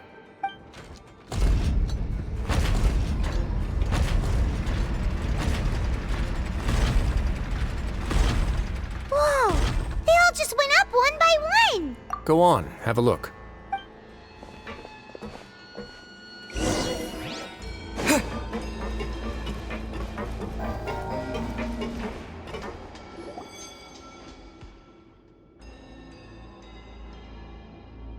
I've been interested in what lies beyond that gate ever since I assumed leadership of the Fortress of Meripede. Of course, it would be unwise to recklessly open it. but it'd also be risky and negligent to simply ignore any potential danger that could be behind it. The readings on that dashboard have not budged since the day when I first laid eyes on this place. But over the past year, the needle has crept upwards from its original position, likely because some parameter it's been tracking has changed, if only infinitesimally. Normally I would have ignored it, but I happened to have some free time when I noticed it, so I investigated. Any guesses what the reading could be tracking? Very reasonable guesses. I've considered both of those as well. Unfortunately, our dashboard is tracking something less ordinary. The temperature should vary with weather and climate changes, so for something that rarely shifts, the water pressure is more likely. We ran a few tests to increase the pressure from the outside, but the readings didn't change at all. Later on, a few more possibilities occurred to me, such as a potential connection with the primordial sea. I began to make a few preparations based on that hypothesis. Over the past few days, the needle has moved again. With that, and the symptoms that Fremine displayed after leaving the fortress, I can now confidently conclude that the readings represent the concentration of primordial seawater in the seawater nearby. The concentration of primordial seawater? But we're already under the sea! And that is precisely the problem. We're at the bottom of the sea, and now we're surrounded by toxic seawater. Somehow, primordial seawater got mixed in, and the concentration is steadily rising. Yes, that's very likely. But forget about the two of us. Not even Novelette knows where the primordial sea could be, much less where we could find and plug a leak. Oh. Oh! Seems like you've figured it out. I believe the primordial sea lies directly beneath this sluice gate. For some reason, the primordial seawater levels have risen significantly, and it's now very close to us. The indicators are now red. Although the gate still stands, some primordial seawater has already leaked out and mixed into the sea around us. If this continues, soon it will no longer be able to hold back the primordial sea at all. Yeah, you know what the legends say. If this place falls, then everyone in Fontaine will be turned into puddles in the span of a night. But that's just too weird! Why would the Fortress of Meripede be built right above a sluice gate for the primordial sea? Who built this place anyway? Your expression tells me you think this might be part of a vast, complicated conspiracy. To be honest, you might find the actual answer may be exceedingly boring. It's just that the secret of the Forbidden Zone had been long forgotten by the nation before I rediscovered it with my research. There's no single founder of the Fortress of Meripede in any traditional sense. What we know about its history has been left to us by the people who used to live here. When the previous Hydro Archon Egeria ruled the land, all convicted criminals from Fontaine were exiled. The people drove the criminals away like a wolf pack chasing away the banished. The criminals received no sympathy of any kind from the people. They were exiled to the desolate seaside, where they experienced only pain, struggle, and the bone-chilling cold. Some of them began to repent, and prayed to the Hydro Archon, asking if there was still anything they could do. The Hydro Archon took pity on them, and said, "You may go guard my secret, deep underneath the waves." And so, leaning on the power of the Hydro Archon, they gathered underneath the sea and began to build a fortress. They became a community down there in the deeps, and over the years helped it to grow. As the number of exiles increased, more and more people joined the community. When the first group of exiles died, they left the yet unfinished fortress to their successors. The Hydro Archon continued to lend her support, allowing the fortress and what it stood for to continue growing ever larger. Before long, this dark underwater fortress became the sinner's only home. And with that, the people here stopped referring to the fortress as a prison. They saw themselves as repenting sinners who would regain their freedom once they had sufficiently redeemed themselves. But as time went on, people also realized that the fortress was a lonely place. Once they had gotten used to life here, they could no longer feel comfortable living in the overworld. Once they had finished serving their sentences, some people left and some others chose to stay. They'd find some idle position and let their withered souls fade away with the ancient secrets of the past. After many, many centuries, few people still remember the reason for the fortress's founding. Now they just see it as an integral pillar of Fontainian society, as the place where criminals deserve to be sent. Now and again, researchers manage to break one law or another and live out their days in the fortress. I learned all this from an elderly historian. Everyone else just thought he'd made it all up.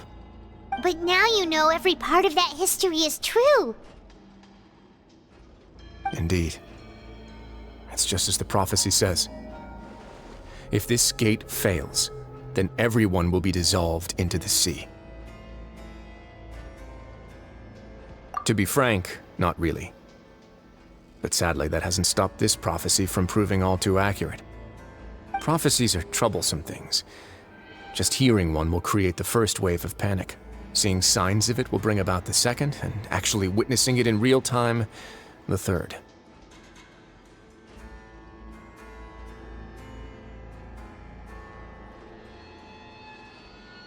Let's go somewhere else. I want to show you something.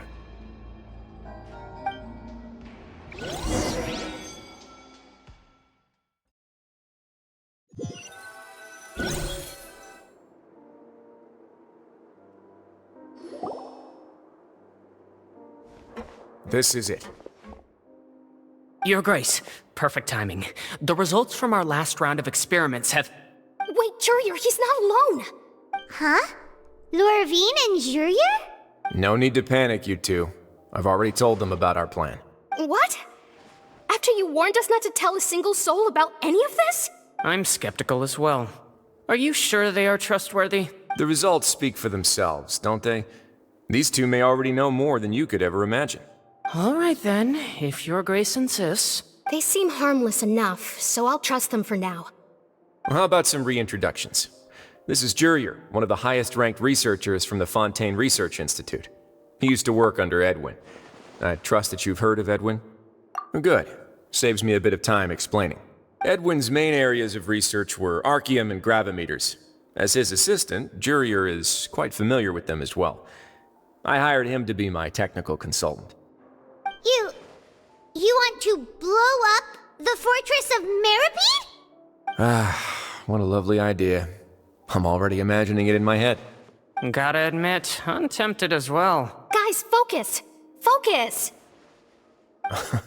That taskmaster over there is Miss Lorvine, and is also one of my technical consultants. While Jurier used to be Edwin's assistant, she used to be Jurier's assistant. Ooh, are they together? See, everyone keeps asking this question. Are you too sure you're not a couple and just using your work as a convenient cover? Your Grace, I am not in a relationship with this man. If I dated her, I'd officially be madder than Edwin. Jeez, forget I said anything then. Follow me. Whoa, there's another door that goes right up. Your constant amazement makes it seem like the fortress can do anything.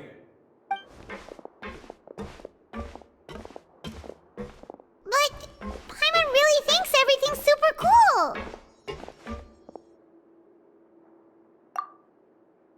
Well, let's spice it up a bit. And here you go.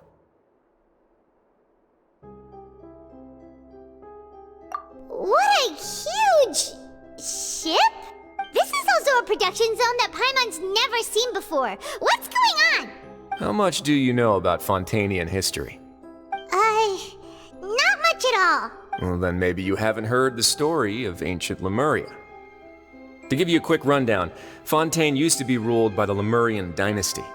According to legend, the Lemurian king Remus came to this land after being inspired by divine revelation and found the seer Sibila, who had taken on the form of a golden bee. Taking the golden bee with him and riding on a huge ship, the Fortuna, he created his nation above the surging waves. He called his nation Lemuria, and used the Fortuna to incessantly search for new tribes and islands, calling on them to join his empire. There's a ship in this story too? Where there's water, there'll be ships. People believe that hope can always be found at the end of a voyage. Do you believe that too? To a point, I think. As you've already seen, I have a whole factory's worth of labor, materials, and technology at my disposal. Certainly can't hurt to give it a try. So the moment I began to speculate that the primordial sea might lie underneath the gate, I also began this project. Were you inspired by the legendary Fortuna? Maybe. Fontanians need something to hold on to cope with the impending disaster. Were the workers to find out the truth behind this ship, riots would destroy the fortress faster than any catastrophe. As the fortress's administrator, I'd never make such a reckless call. Alright, that's enough talking for now. I'll need another 3 cups of tea to soothe my throat. Do you have any other questions? Seems like you're good. Come on, I'll take you back.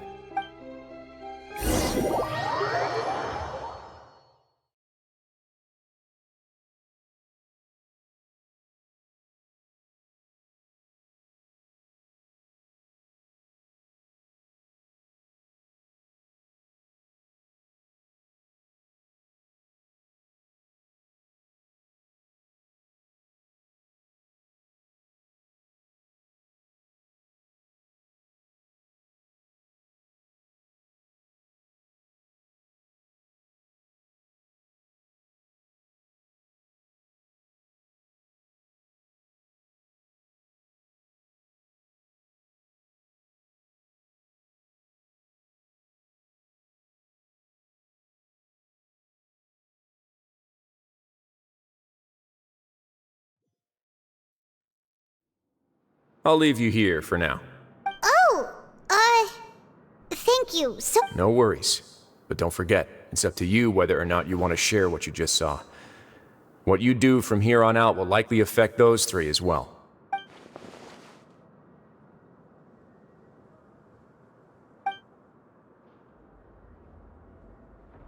Yeah, we'll put a lot of thought into it for sure. Great. I look forward to what happens next.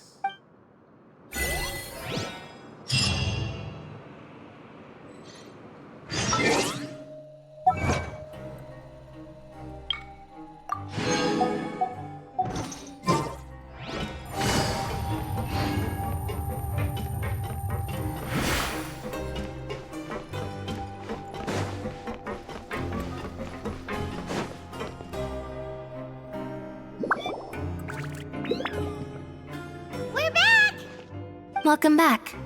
How can you be so much like Risley, always drinking tea? Huh. Actually, now that you mention it, I just remembered something now. While I was sedated, I could still barely hear 2 people talking next to me. They were discussing everything, from the leaves to the water and even the teacups themselves. Must have been Risley and Sijwin. Yeah, I heard 1 male voice and 1 female, so it should have been the 2 of them. They really were just talking about brewing tea.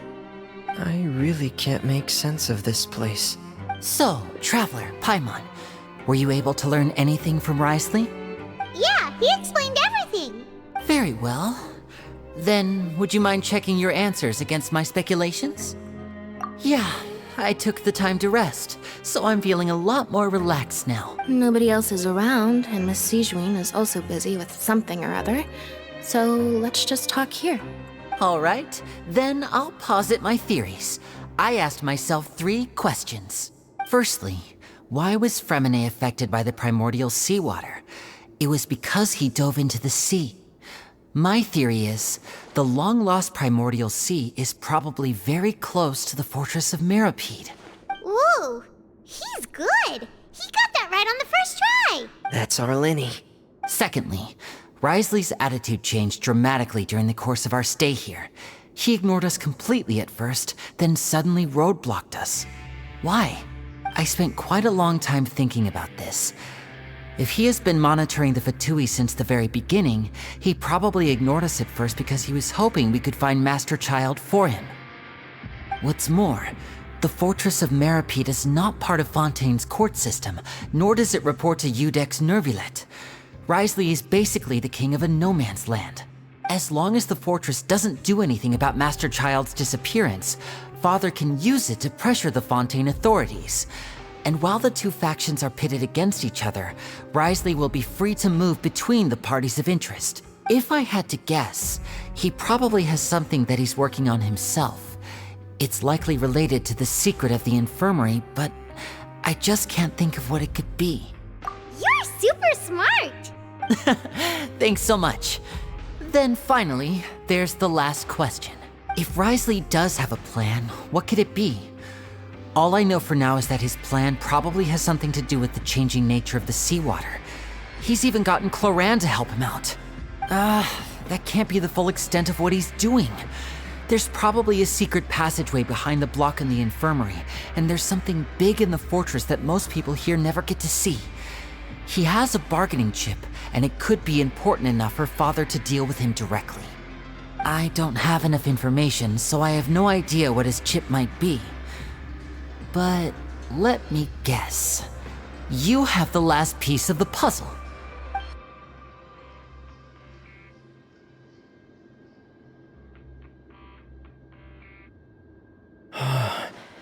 I can't believe it. The sea will engulf everyone. Just like the prophecy said. Could Risley have wanted to meet Father to figure out a way to deal with this crisis? If you remember, I once mentioned that Father sees the House of the Hearth as her base of operations, and she truly wants to resolve the crisis. But how could Risley have known that? Or perhaps he didn't know, and just wanted to bring Father over to his side? Which could be why he said he just wanted to negotiate. Yeah, that makes sense to me. I understand your concerns as well, Traveler. I'll figure out a way to pass this on to our father. No matter what, we're on your side. The two of you have already aided us far too much. We probably wouldn't be standing here right now if not for you. If you ever need anything else going forward, please come to the House of the Hearth at any time. Though you may not share the sentiment, after all that we've gone through together, the three of us basically see you as family now. You have my gratitude. Thank you for protecting Linny when it really mattered. And thank you for sharing the secrets of the fortress with us. We didn't think you were going to do it. Why are you being so formal all of a sudden? Given your strength, you might not need our help at all. But if you are ever in danger, we will try our best to protect you. Aww, the sound of that makes Paimon feel all warm and safe inside.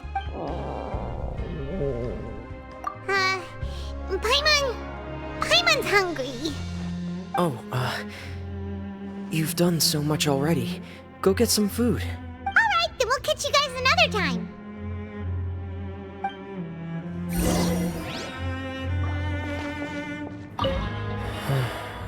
I feel like I should try to become someone more capable of helping. You're incredibly helpful. Lenny thinks so too. Yeah, you two are always telling me not to push myself, but aren't you just like that as well?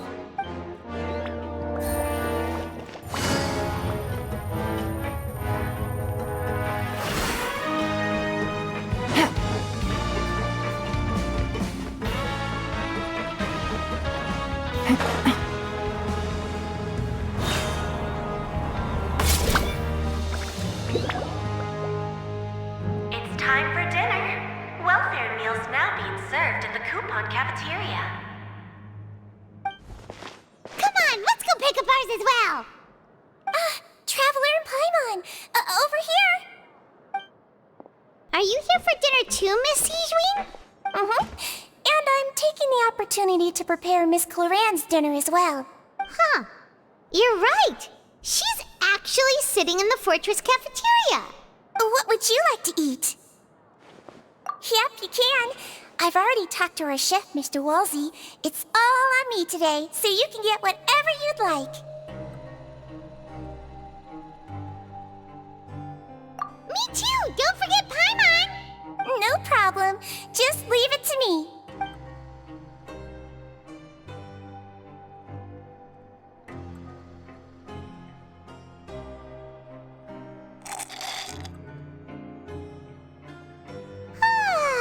So delicious. Is this how it feels to be freeloaders? Wait a second, we did do plenty of work after all. Feeling full yet? How's the food? Delicious. I'm so glad to see you all so happy. Oh, see, the expression on your face just now? The muscle here just moved, which suggests that you're feeling quite relaxed at the moment. Sijween, Do you do this to help your patients or to better understand human beings? A bit of both, I suppose. I'm a Melusine, which means I'm very different from human beings. I must know what you're thinking if I want to take good care of you. You're really good at taking care of people. Even though you're so short, you still talk and act like an older sister. Really? You're reminded of an older sister? That's great to hear. Oh, and what did you mean back in Risley's office? When you said that you were protecting Linny and his siblings as well? Oh, that. I just asked His Grace to look out for those children, especially that diver boy. I was getting a bit worried after hearing that something was wrong with the water. Thankfully, Glorand is very strong and managed to save him in the nick of time. His Grace also sealed the pipes after Glorand left, to make sure that Linny wouldn't impulsively chase after his brother. Although the path was blocked, we still stationed some guards there to stop anyone from approaching. They were instructed to only open the door once Miss Glorand had returned. Oh, and I was keeping an eye on Mr. Linny as well. We had to press him, but we couldn't allow him to be in any real danger. You were all super considerate and really thought everything through. It's just what we do down here at the fortress. At least this has been His Grace's style for as long as he's been the leader. Oh, I really wish Monsieur Nervula would come down here more often too. I feel like he'd like it here, with all the darkness and chaos. Get a good night's rest, you two. You both worked very hard.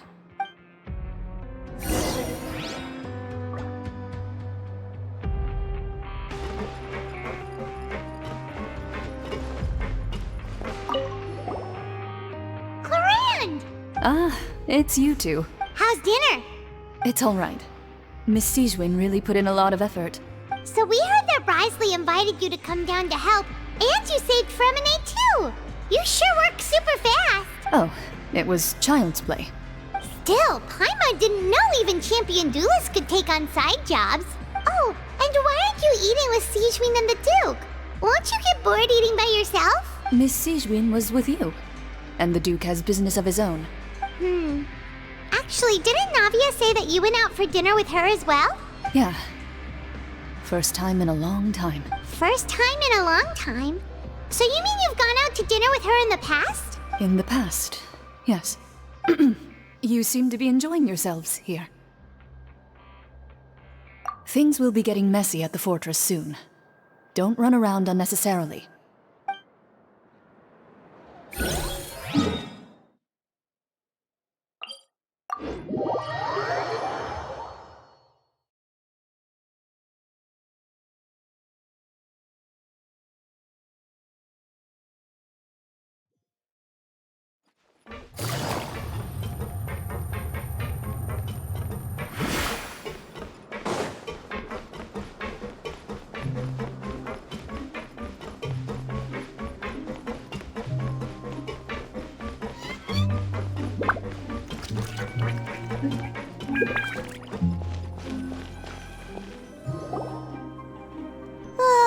So much has happened.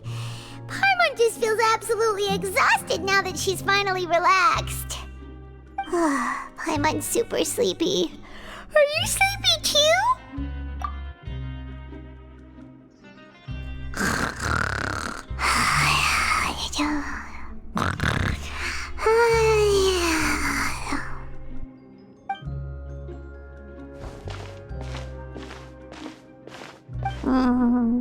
Delicious. Paimon wants seconds for free.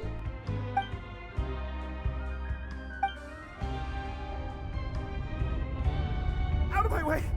Get out of my way! What happened? Why is everyone running?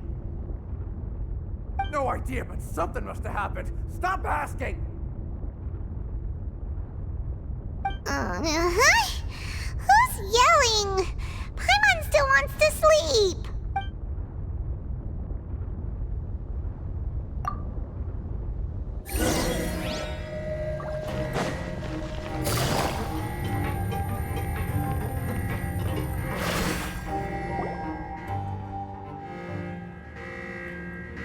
What happened? Why is everyone running around? No time to explain, mate. Goodbye. Hey, wait! What's wrong with these people? They won't even talk to us. They're here!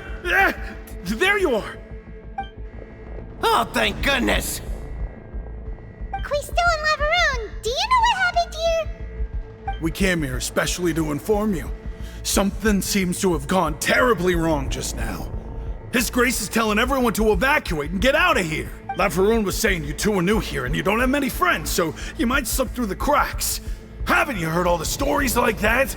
An evacuation is successfully completed, yet you only find out once you do a head count that 1 or 2 people are missing. Wait, weren't you the one who brought that up? Why is it suddenly my idea? Hey, shut up! Okay, whatever. The point is, you should come with us. Yeah, he said to get as far away as possible, upwards and outwards. Oh no, it can't be that thing! Whoa, wait, what? What? Hey, where are you going? We have to go find the Duke! You two just go and get out! Go on without us! Hey, hey! Be careful! Attention! Please evacuate upwards and outwards, upwards and outwards. If you're already at the topmost layer, then try to move as far outwards as possible.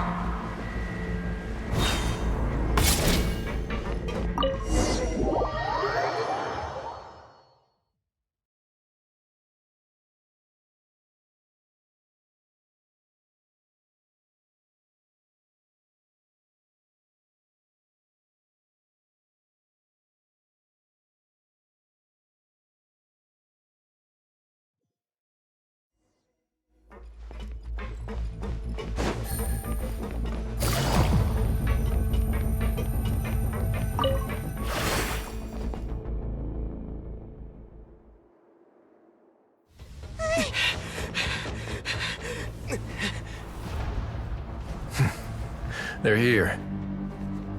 Just like I said. We have it!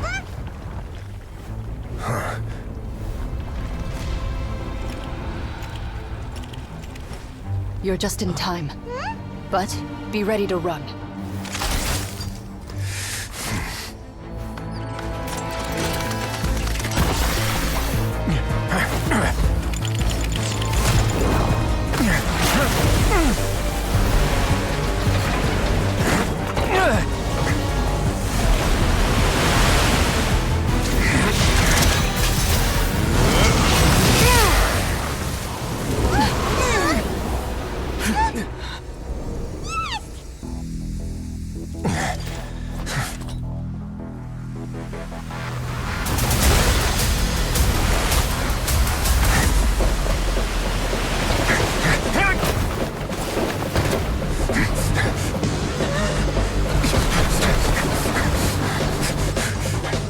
Three, 2, 1.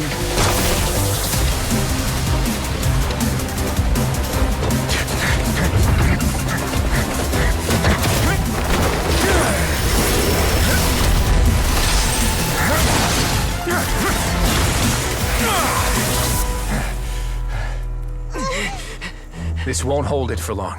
Find Neuvillette. Tell him the defenses are about to collapse. Then what will happen to you? Until he arrives, we're the last line of defense.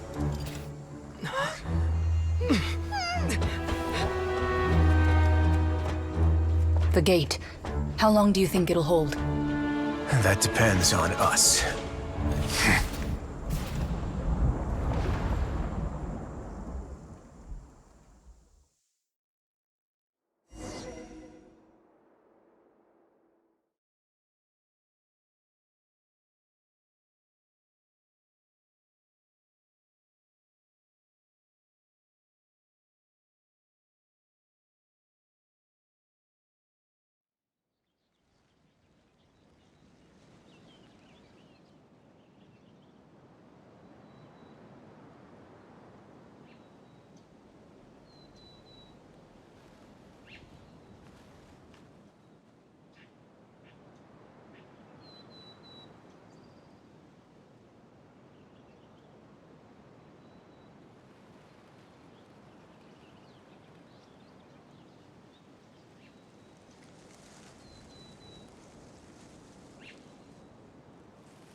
Traveler, I need you to head to the Opera House immediately. Farina will soon be meeting with the knave there. You must protect Farina, and make sure she doesn't spend too much time alone with her.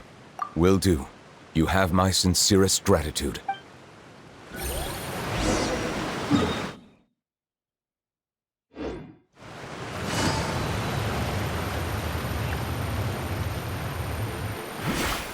Take it easy.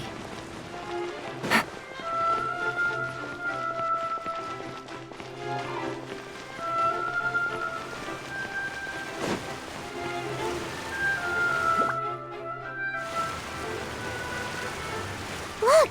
There are a ton of Fatui and Palais Mermonia people over there! The knave is probably here already. We need to hurry! Are you two the Traveler in Paimon? Monsieur Nervalet has left instructions. Please follow me. Though I'm sure he's already explained, this should be a mostly cordial conversation, unlikely to give rise to violence. But it would be most appreciated if you could protect Lady Farina to the best of your abilities.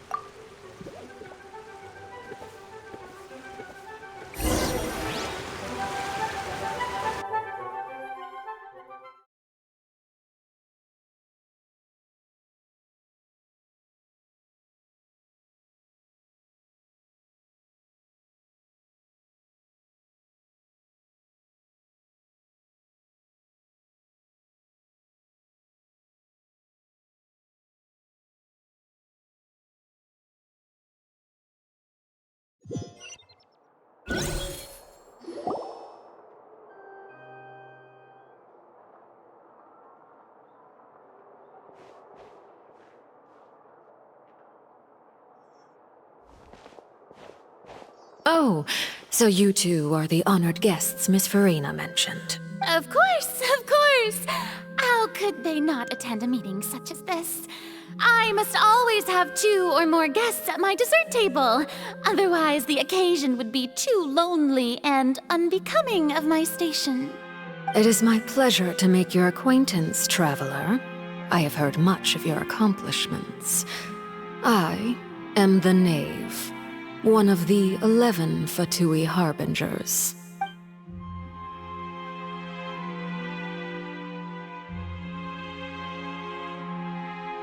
I've already prepared seats for you.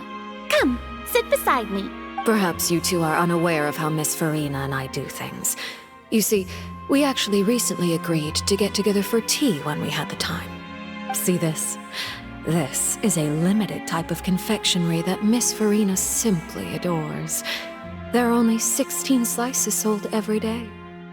Here, why don't you and Paimon have a taste?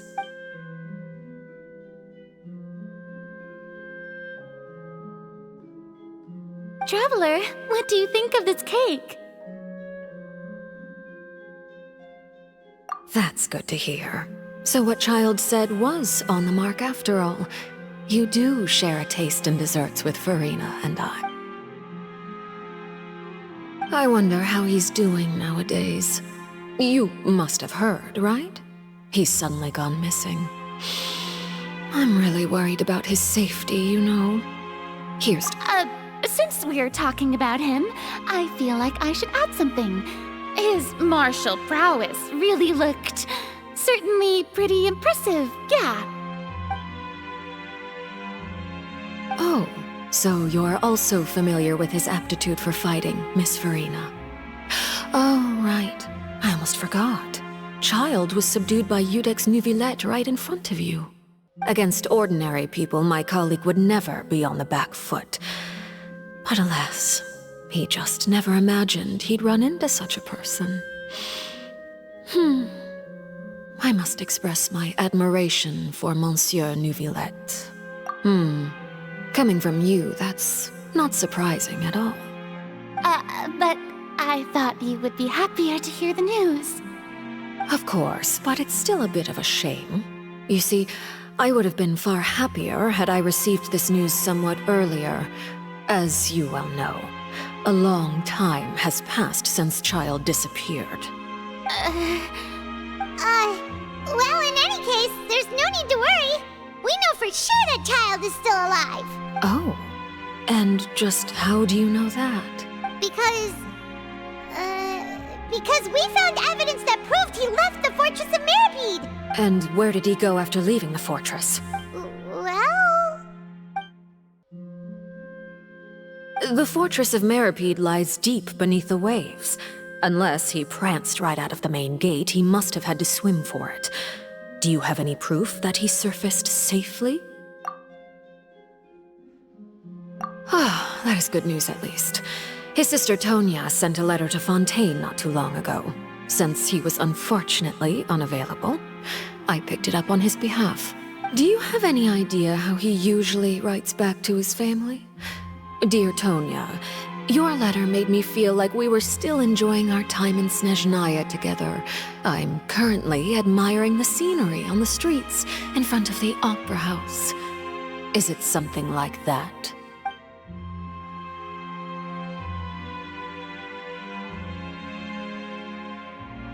All letters tend to follow the same few formats anyway, right? As long as the contents are accurate, it doesn't matter so much how it's written or how it's worded. Hold on. The water in the teacup is shaking. I suppose this is also a sign of things to come, Miss Farina. I don't quite understand what you're trying to say. Have we entered into the next stage of the prophecy?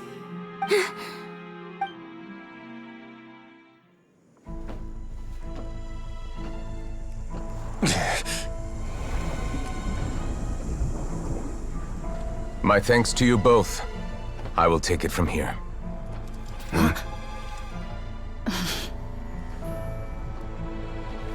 Sure you don't need a hand? Quite sure. Wow. So, what's your secret, huh? Let me guess. Nah, who knows? Maybe it's just your sense of responsibility. Sounds about right.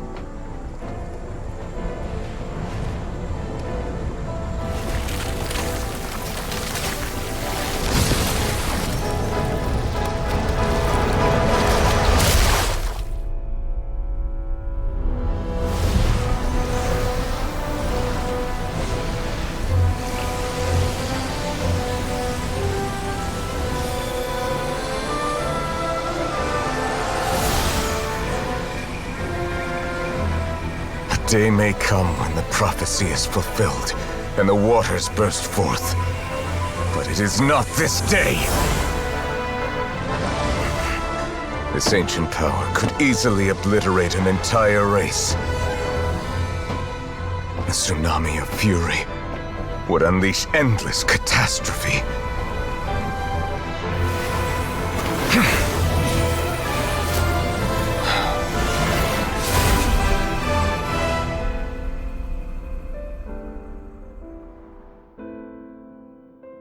This sentence is too severe.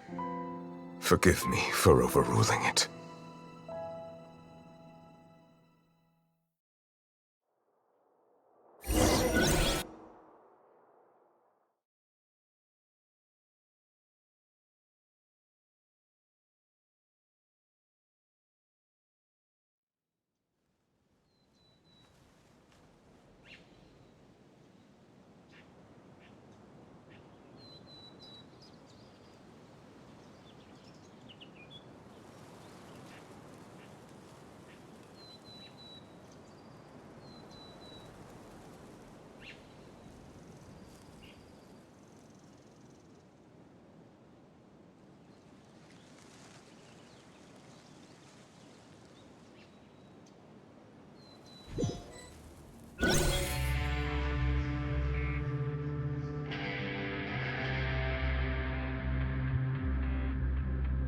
All right. Seems like the problem inside has been suppressed. Let me guess, we're safe for now. Indeed. But only for now. I win this bet. You owe me a present. Very well. It was indeed just as you said. You made a bet? We made a bet on the size of your entourage. Cloran thought you wouldn't come down by yourself. I figured you would have at least brought a few people along for appearance's sake. It appears I underestimated just how confidential the mission was. Shouldn't you have gotten used to confidential missions by now? That's just how the courts operate. So what gift must the loser give? Tea? He already has tons of tea in his office. I'm thinking about a set of legal codices. That wouldn't happen to be a dig at my lack of legal awareness, would it? Well, I'm sure His Grace doesn't consider the fortress to be outside the law. I was under the impression the residents of a place like this would be uninterested in the legal codices. That was obviously a joke. Anyway, you've still got some unfinished business to attend to in the overworld, correct? No need to stay here if you have a pressing matter. We all know you can't leave Palais Mermonia for long. Thank you. I hope everything went smoothly with the Fatui Harbinger.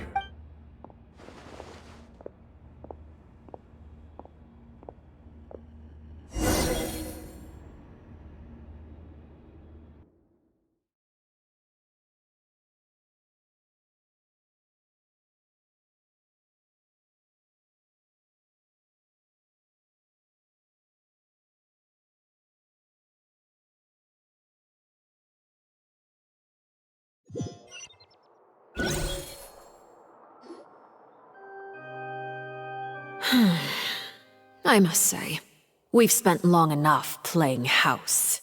Miss Farina, as the Hydro Archon, I am sure you understand the exact meaning of the phenomenon we just witnessed. Or should I say, that's what I originally thought. But looking at your expression, was I wrong? And what are you trying to say? At this point, I don't think there's any more need to speak as diplomatic representatives. Allow me to speak to you now as just a Fontanian. You know the prophecy by heart, and also that every part of it is being proven true. Yet, here you are relaxing, drinking tea, and eating desserts as if it's all nothing more than a few stray bugs in your garden. Do you really think that's acceptable? The prophecy's hanging above our necks like a guillotine. Every faction is looking for a way to either avert the disaster or save their own. Even the orphans of the House of the Hearth have devoted everything to saving their homeland. But you, it beggars belief just how nonchalant and carefree you have been. From the very beginning, you, the god Focalor, you have utterly failed to take action. You're wrong. I've never ignored the prophecy, nor have I just been passing the time in self-indulgence. Retract your accusation and stop doubting the wisdom of the gods with such absurd conjectures! I am not alone in my doubts, you know. All the children of Fontaine may be harboring the exact same thoughts right now. Oh, great Hydro Archon. How are you going to save them? Save us?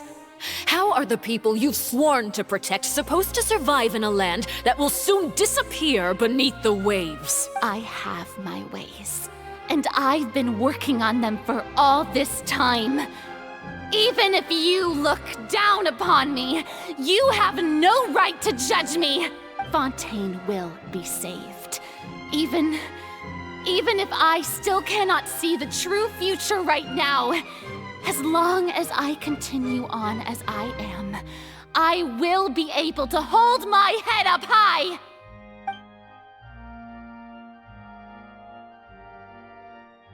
Then I ask you, Miss Farina, just what have you been working on?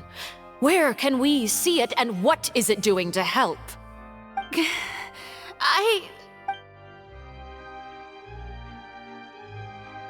My machinations are just like the prophecy itself. They will only reveal themselves at the fated time. It is just that beings like yourselves are unable to perceive them as of yet. I see. As a god, the proof of your labor always lies beyond prying mortal eyes. Allow me to be so bold as to ask another way. Would it be possible for you to tell us the parts of your plan that are not confidential? Such as your emergency response plan for the impending disaster? An emergency response plan? Oh, that look in your eyes. Have you not even prepared one of those? The emergency response plan is also strictly confidential. Then allow me to jog your memory. Miss Farina, what is the purpose of your Oratrice Mécanique d'Analyse Cardinal?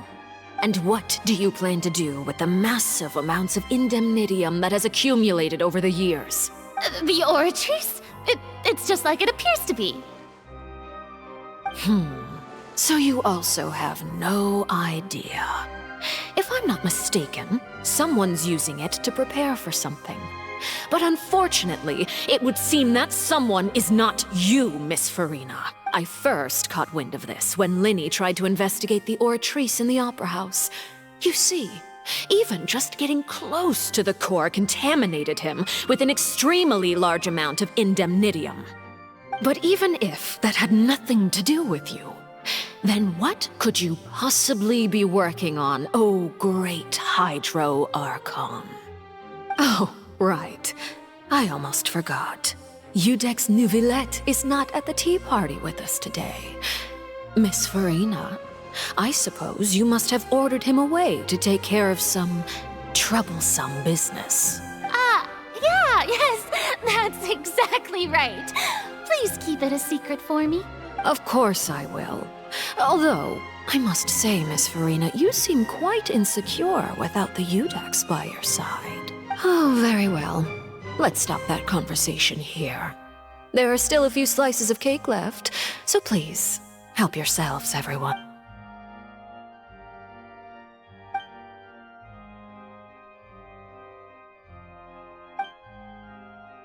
Traveler, I heard that you were recently commissioned to handle a few matters on behalf of the Udex.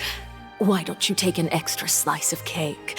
Those who work hard deserve gratitude and praise. You too, Paimon. Thank you. Paimon will take you up on that offer.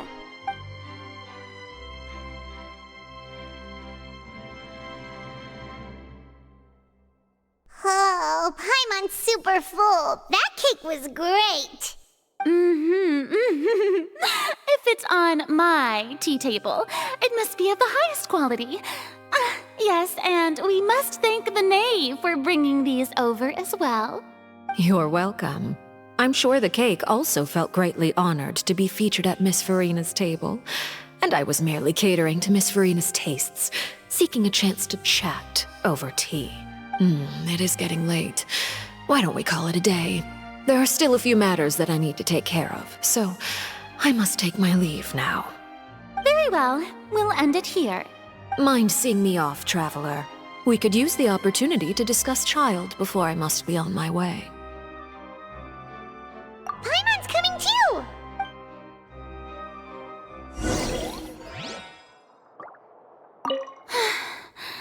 The tea party turned out to be even more difficult than I'd imagined. Why are you looking at me like that? Is something the matter? If there's nothing urgent, then I shall be retiring for now.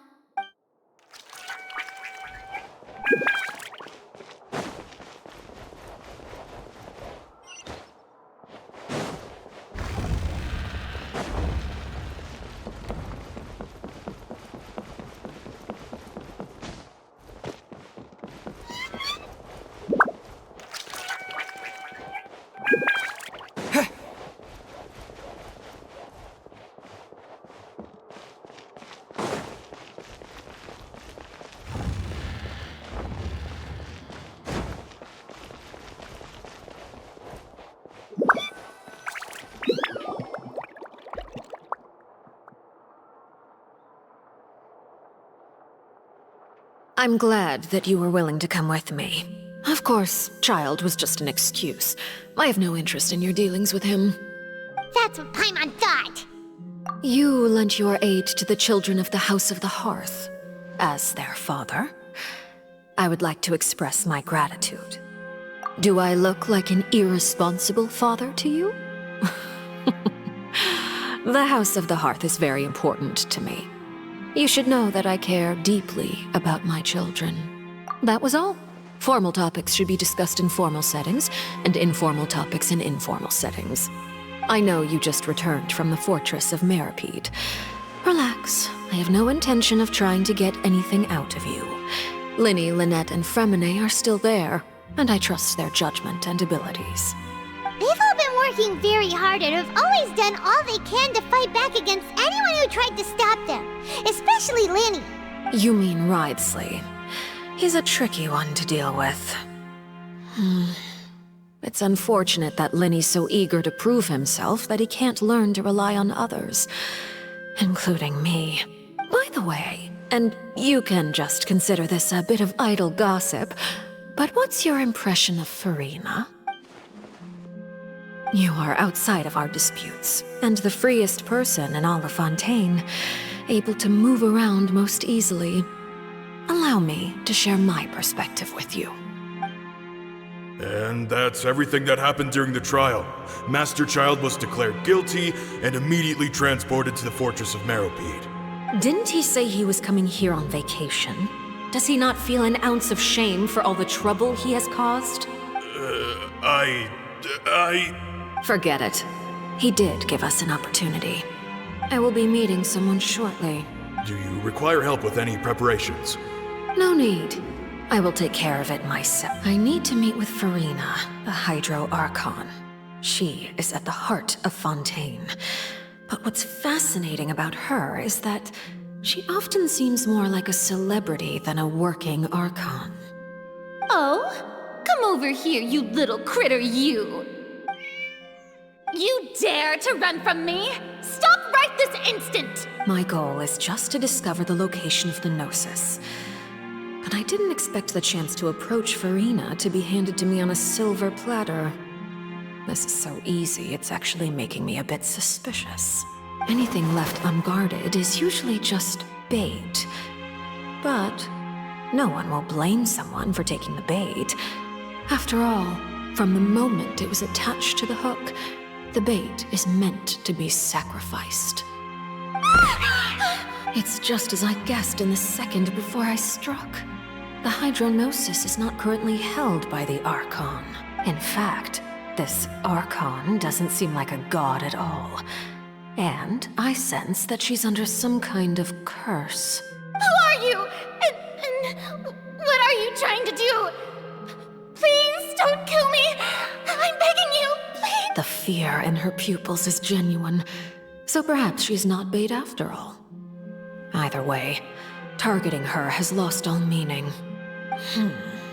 I left the scene with ease. Nobody came looking for me, and nobody could serve as a witness to my near assassination of Focalor. I suspect even Furina dares not mention this incident to anyone. Not long after, my informants confirmed what I had guessed. After returning to her quarters, Furina quietly cried alone. She was so scared that she could not sleep that night, nor could she even bring herself to eat her cake. There's no doubt that there's something wrong with her. I began to entertain the possibility that she is not the true Hydro Archon. Perhaps Iudex Neuvillette is actually the genuine article. I have to find the Gnosis. If the Neuvillette hypothesis is correct, he is probably in possession of it. Alternatively, it might have been hidden in a place that's hard for ordinary people to access. Yes, Father. My dear children, please speak. News from the Fortress of Meripede. Master Child has gone missing. On top of that, the contacts and guards we bribed at the fortress have all gone quiet as well. Probably the handiwork of that Wriothesley. I'm afraid so. This is a good opportunity. The value of a harbinger is much higher than most would imagine. We now have an excuse to exert diplomatic pressure on the Fontaine authorities. Set up a meeting for me. I would like to meet the Hydro Archon and Iudex Neuvillette. Oh, and I have an additional mission for you three. Yes, Father. Tartaglia's disappearance was not a part of my plan, but I can use it to make a breakthrough. With this as my excuse, I can ask for an official audience and continue my investigation of Furina and Iudex Neuvillette. The initiative belongs to the House of the Hearth, My wish to investigate the fortress of Meripede will be a front. Lenny and his group will be responsible for the actual intelligence gathering.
You should know the rest.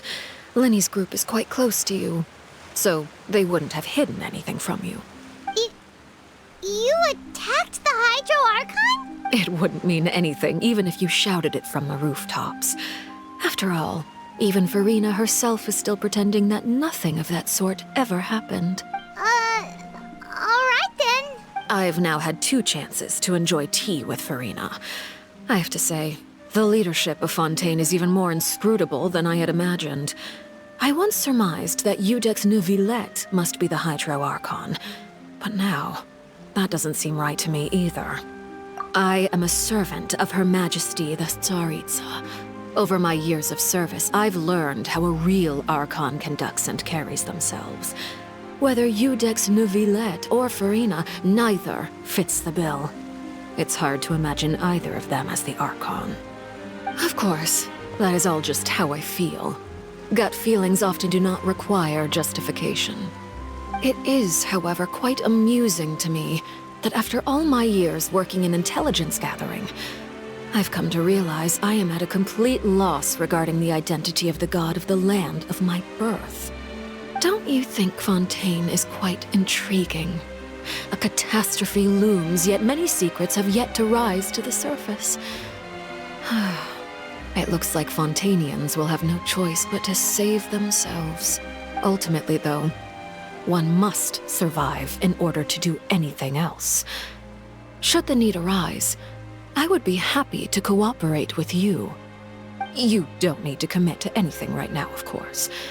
I have a feeling that the situation will continue to evolve, and as your name is often connected with noble deeds, I'm sure we will work together someday. He certainly returned quickly. You must want to catch up with each other, so I'll leave you to him. Neuvillette, is it over? For now, yes. But this issue will prove quite thorny in the long term. I'm concerned that sooner or later the prophesized events will occur. Thank you for protecting Farina.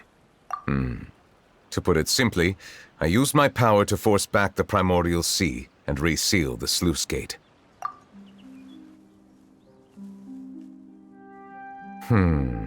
So as expected, the knave has turned up the pressure on Farina. She's trying to feel her out, though I'm still unsure as to her motives. Permission granted.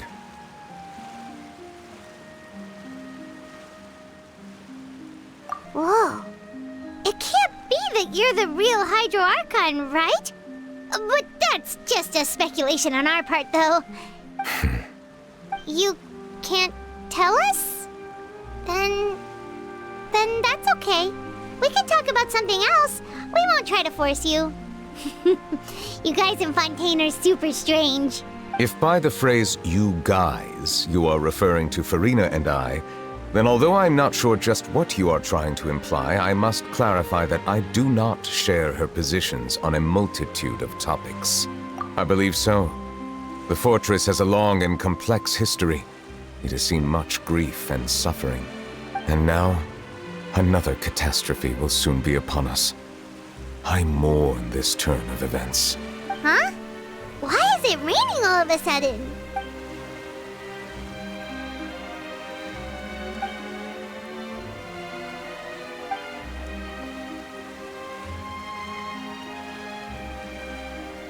You may be closer to the truth than you think. Oh? And what are you thinking? The dragon of... what? Huh? Please do not be so surprised. Farina? Neverlet, are you listening? Ah, my apologies. We were just guessing randomly. We didn't guess right, did we? You're not actually the dragon sovereign of water, right? Well, if you don't want to confirm or deny... You guessed correctly. I sincerely hope you'll be able to keep this a secret for me. Right, of course. We'll definitely help you keep it a secret. There's still something Paimon wants to ask you, though. Please, go ahead. Well, if you are the dragon sovereign of water, and you were able to force back the primordial sea from the fortress, then since Fontaine's prophecy is all about seawater, couldn't you just use your power to solve the crisis? None of the currently living dragon sovereigns in the world, myself included, possess our full dragonhood. They say that when the first usurper arrived on Tivat, they seized a part of the dragon's power. Today, that stolen power is the basis of the Archon's authorities. There are 7 elemental archons and 7 matching dragon sovereigns. The dragon sovereign of water who lived through that era perished a long time ago. As their successor, I know far less of that part of our ancient history. In any case, I believe I will not be able to do much unless the Archon disappears and returns their elemental authority to me. Given the status quo, however, I would recommend finding another way to deal with the prophecy. Oh, so even you can't solve it. I still have some urgent matters to attend to at my office. If you have any more questions regarding ancient history, you are welcome to discuss them with me at a later time. Please go right ahead. There's a place that Paimon wants to go too. Traveler, why don't we pay another visit to the Fortress of Meripede? Paimon is a little worried. We'll see you another time. Take care.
I want to go on a vacation with Galvana.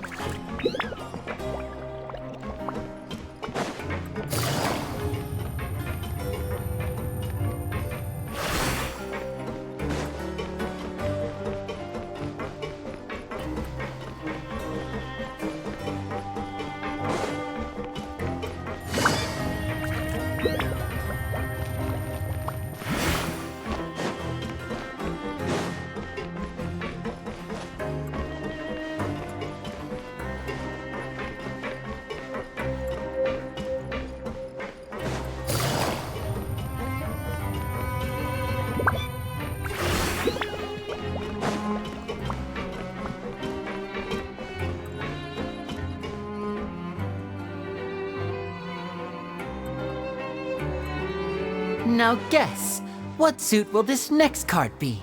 A bare-teeth cat?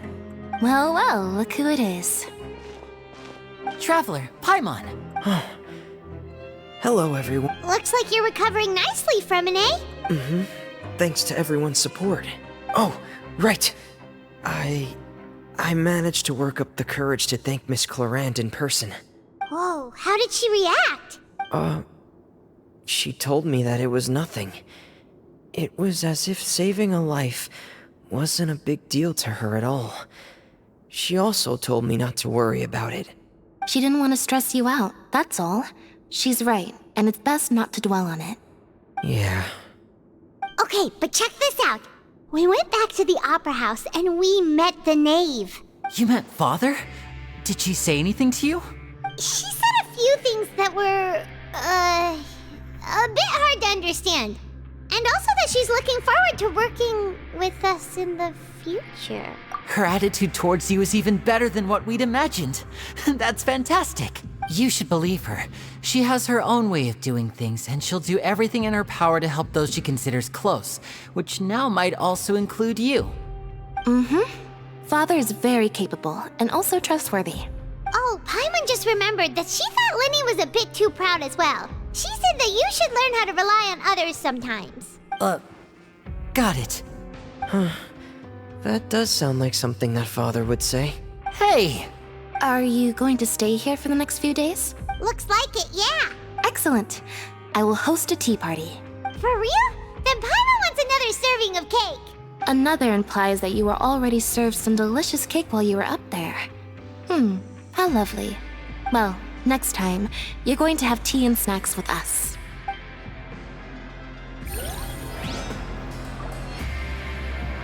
We should start preparing that tea party. Oh, that's a great idea. I'm all for it. I'll help you set it up.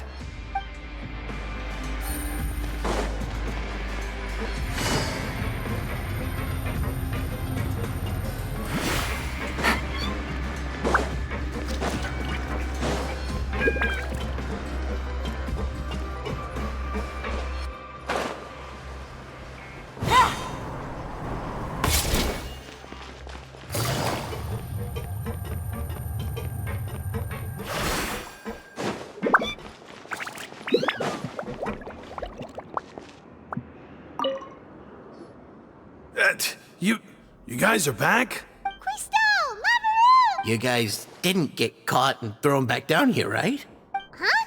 No, not at all. Ah, and here I thought you'd managed to escape from jail during all the commotion.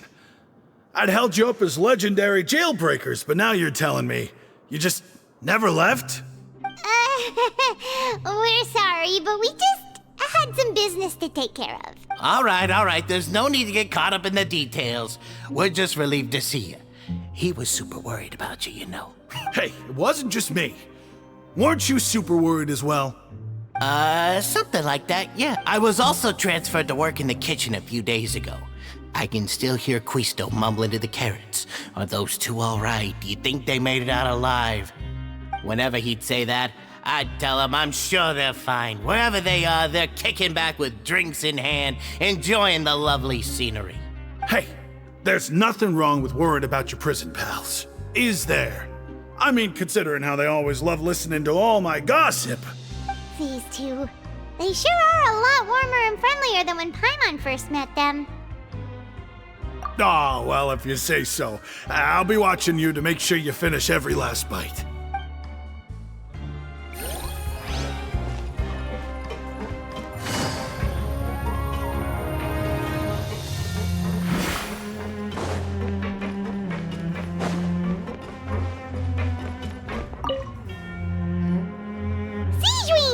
Traveler, Paimon, you're back! Are you still doing all right? Did either of you get hurt? We're fine, but what about you guys? It was such a huge mess. How bad was it? A few people sustained superficial injuries, but that's about the extent of the damage. Monsieur Nervillette paid us a visit.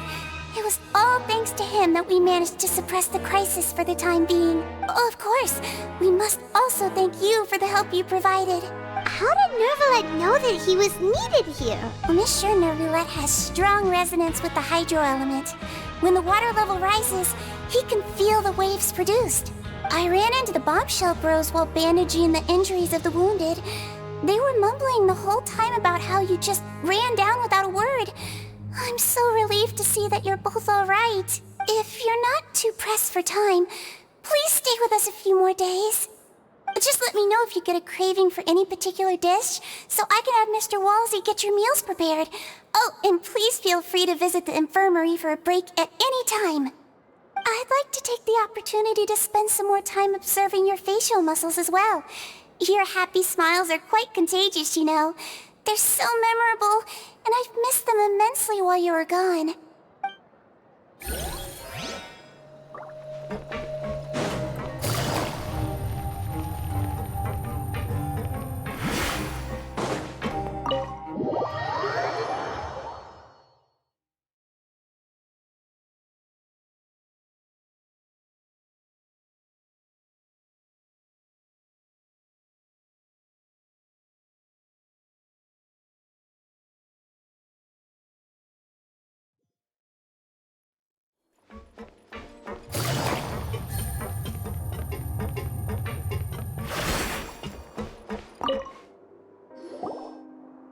Courier?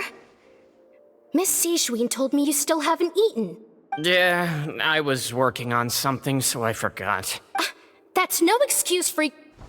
Huh? It's you two. Courier, Lurvine, we're back! Hello there.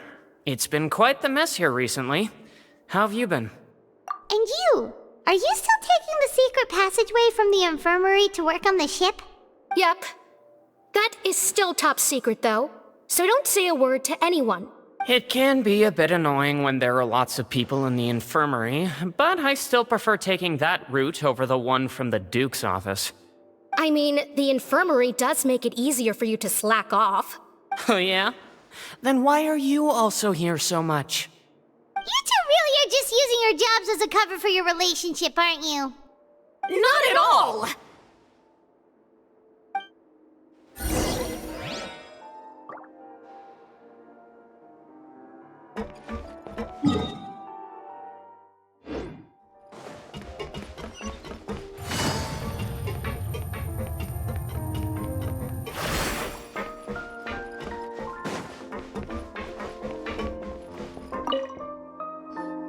Do my eyes deceive me, or did I just see two inmates come back after making it to the surface?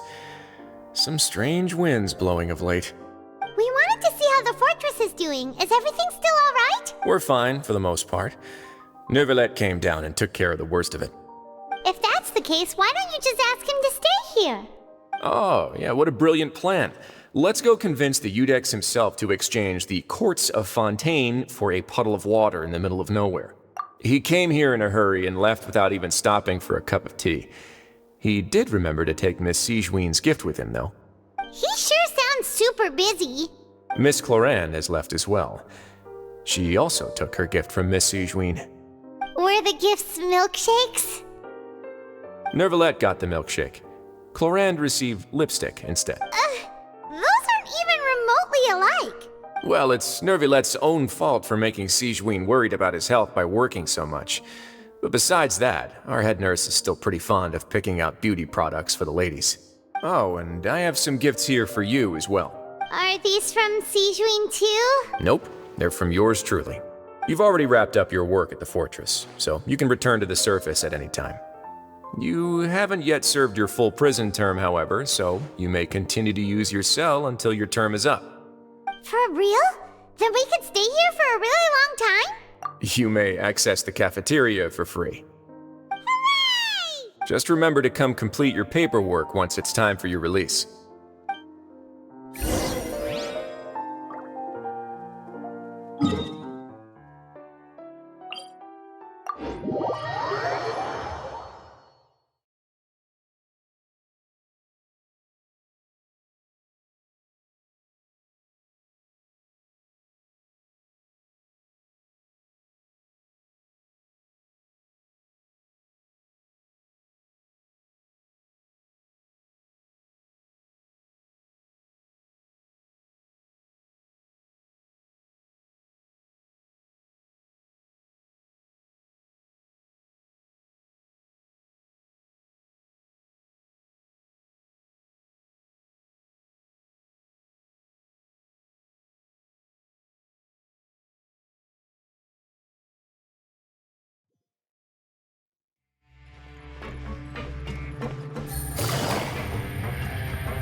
are prisoners though, so it really doesn't feel the same. Sure feels that way. But the truth is, we never did anything bad to begin with, so I'm not sure why we put so much pressure on ourselves. Huh? How did you know? Hey, that's not true! Alright. Okay, Paimon just wanted to say that we really are an amazing duo after all. It's like, we've now gone to so many places together and become friends with so many people. We've never stopped traveling or stopped meeting new friends. There are so many bad things in the world, and we're just two people, but we've still been solving problems no matter where we go. Isn't that pretty cool? You're counting Paimon today? Aren't you the only adventurer here? Then let's ask Catherine to give Paimon an adventurer handbook as well. Paimon will also be an adventurer from today forward. Just our thoughts making Paimon giddy. Paimon's gonna crash, so you sleep soon too. The last time we fell asleep here, we woke up to a whole mess outside our cell. The primordial seawater nearly rose up. That was so scary. We should be safe now, right? Alright then, good night to you, traveler.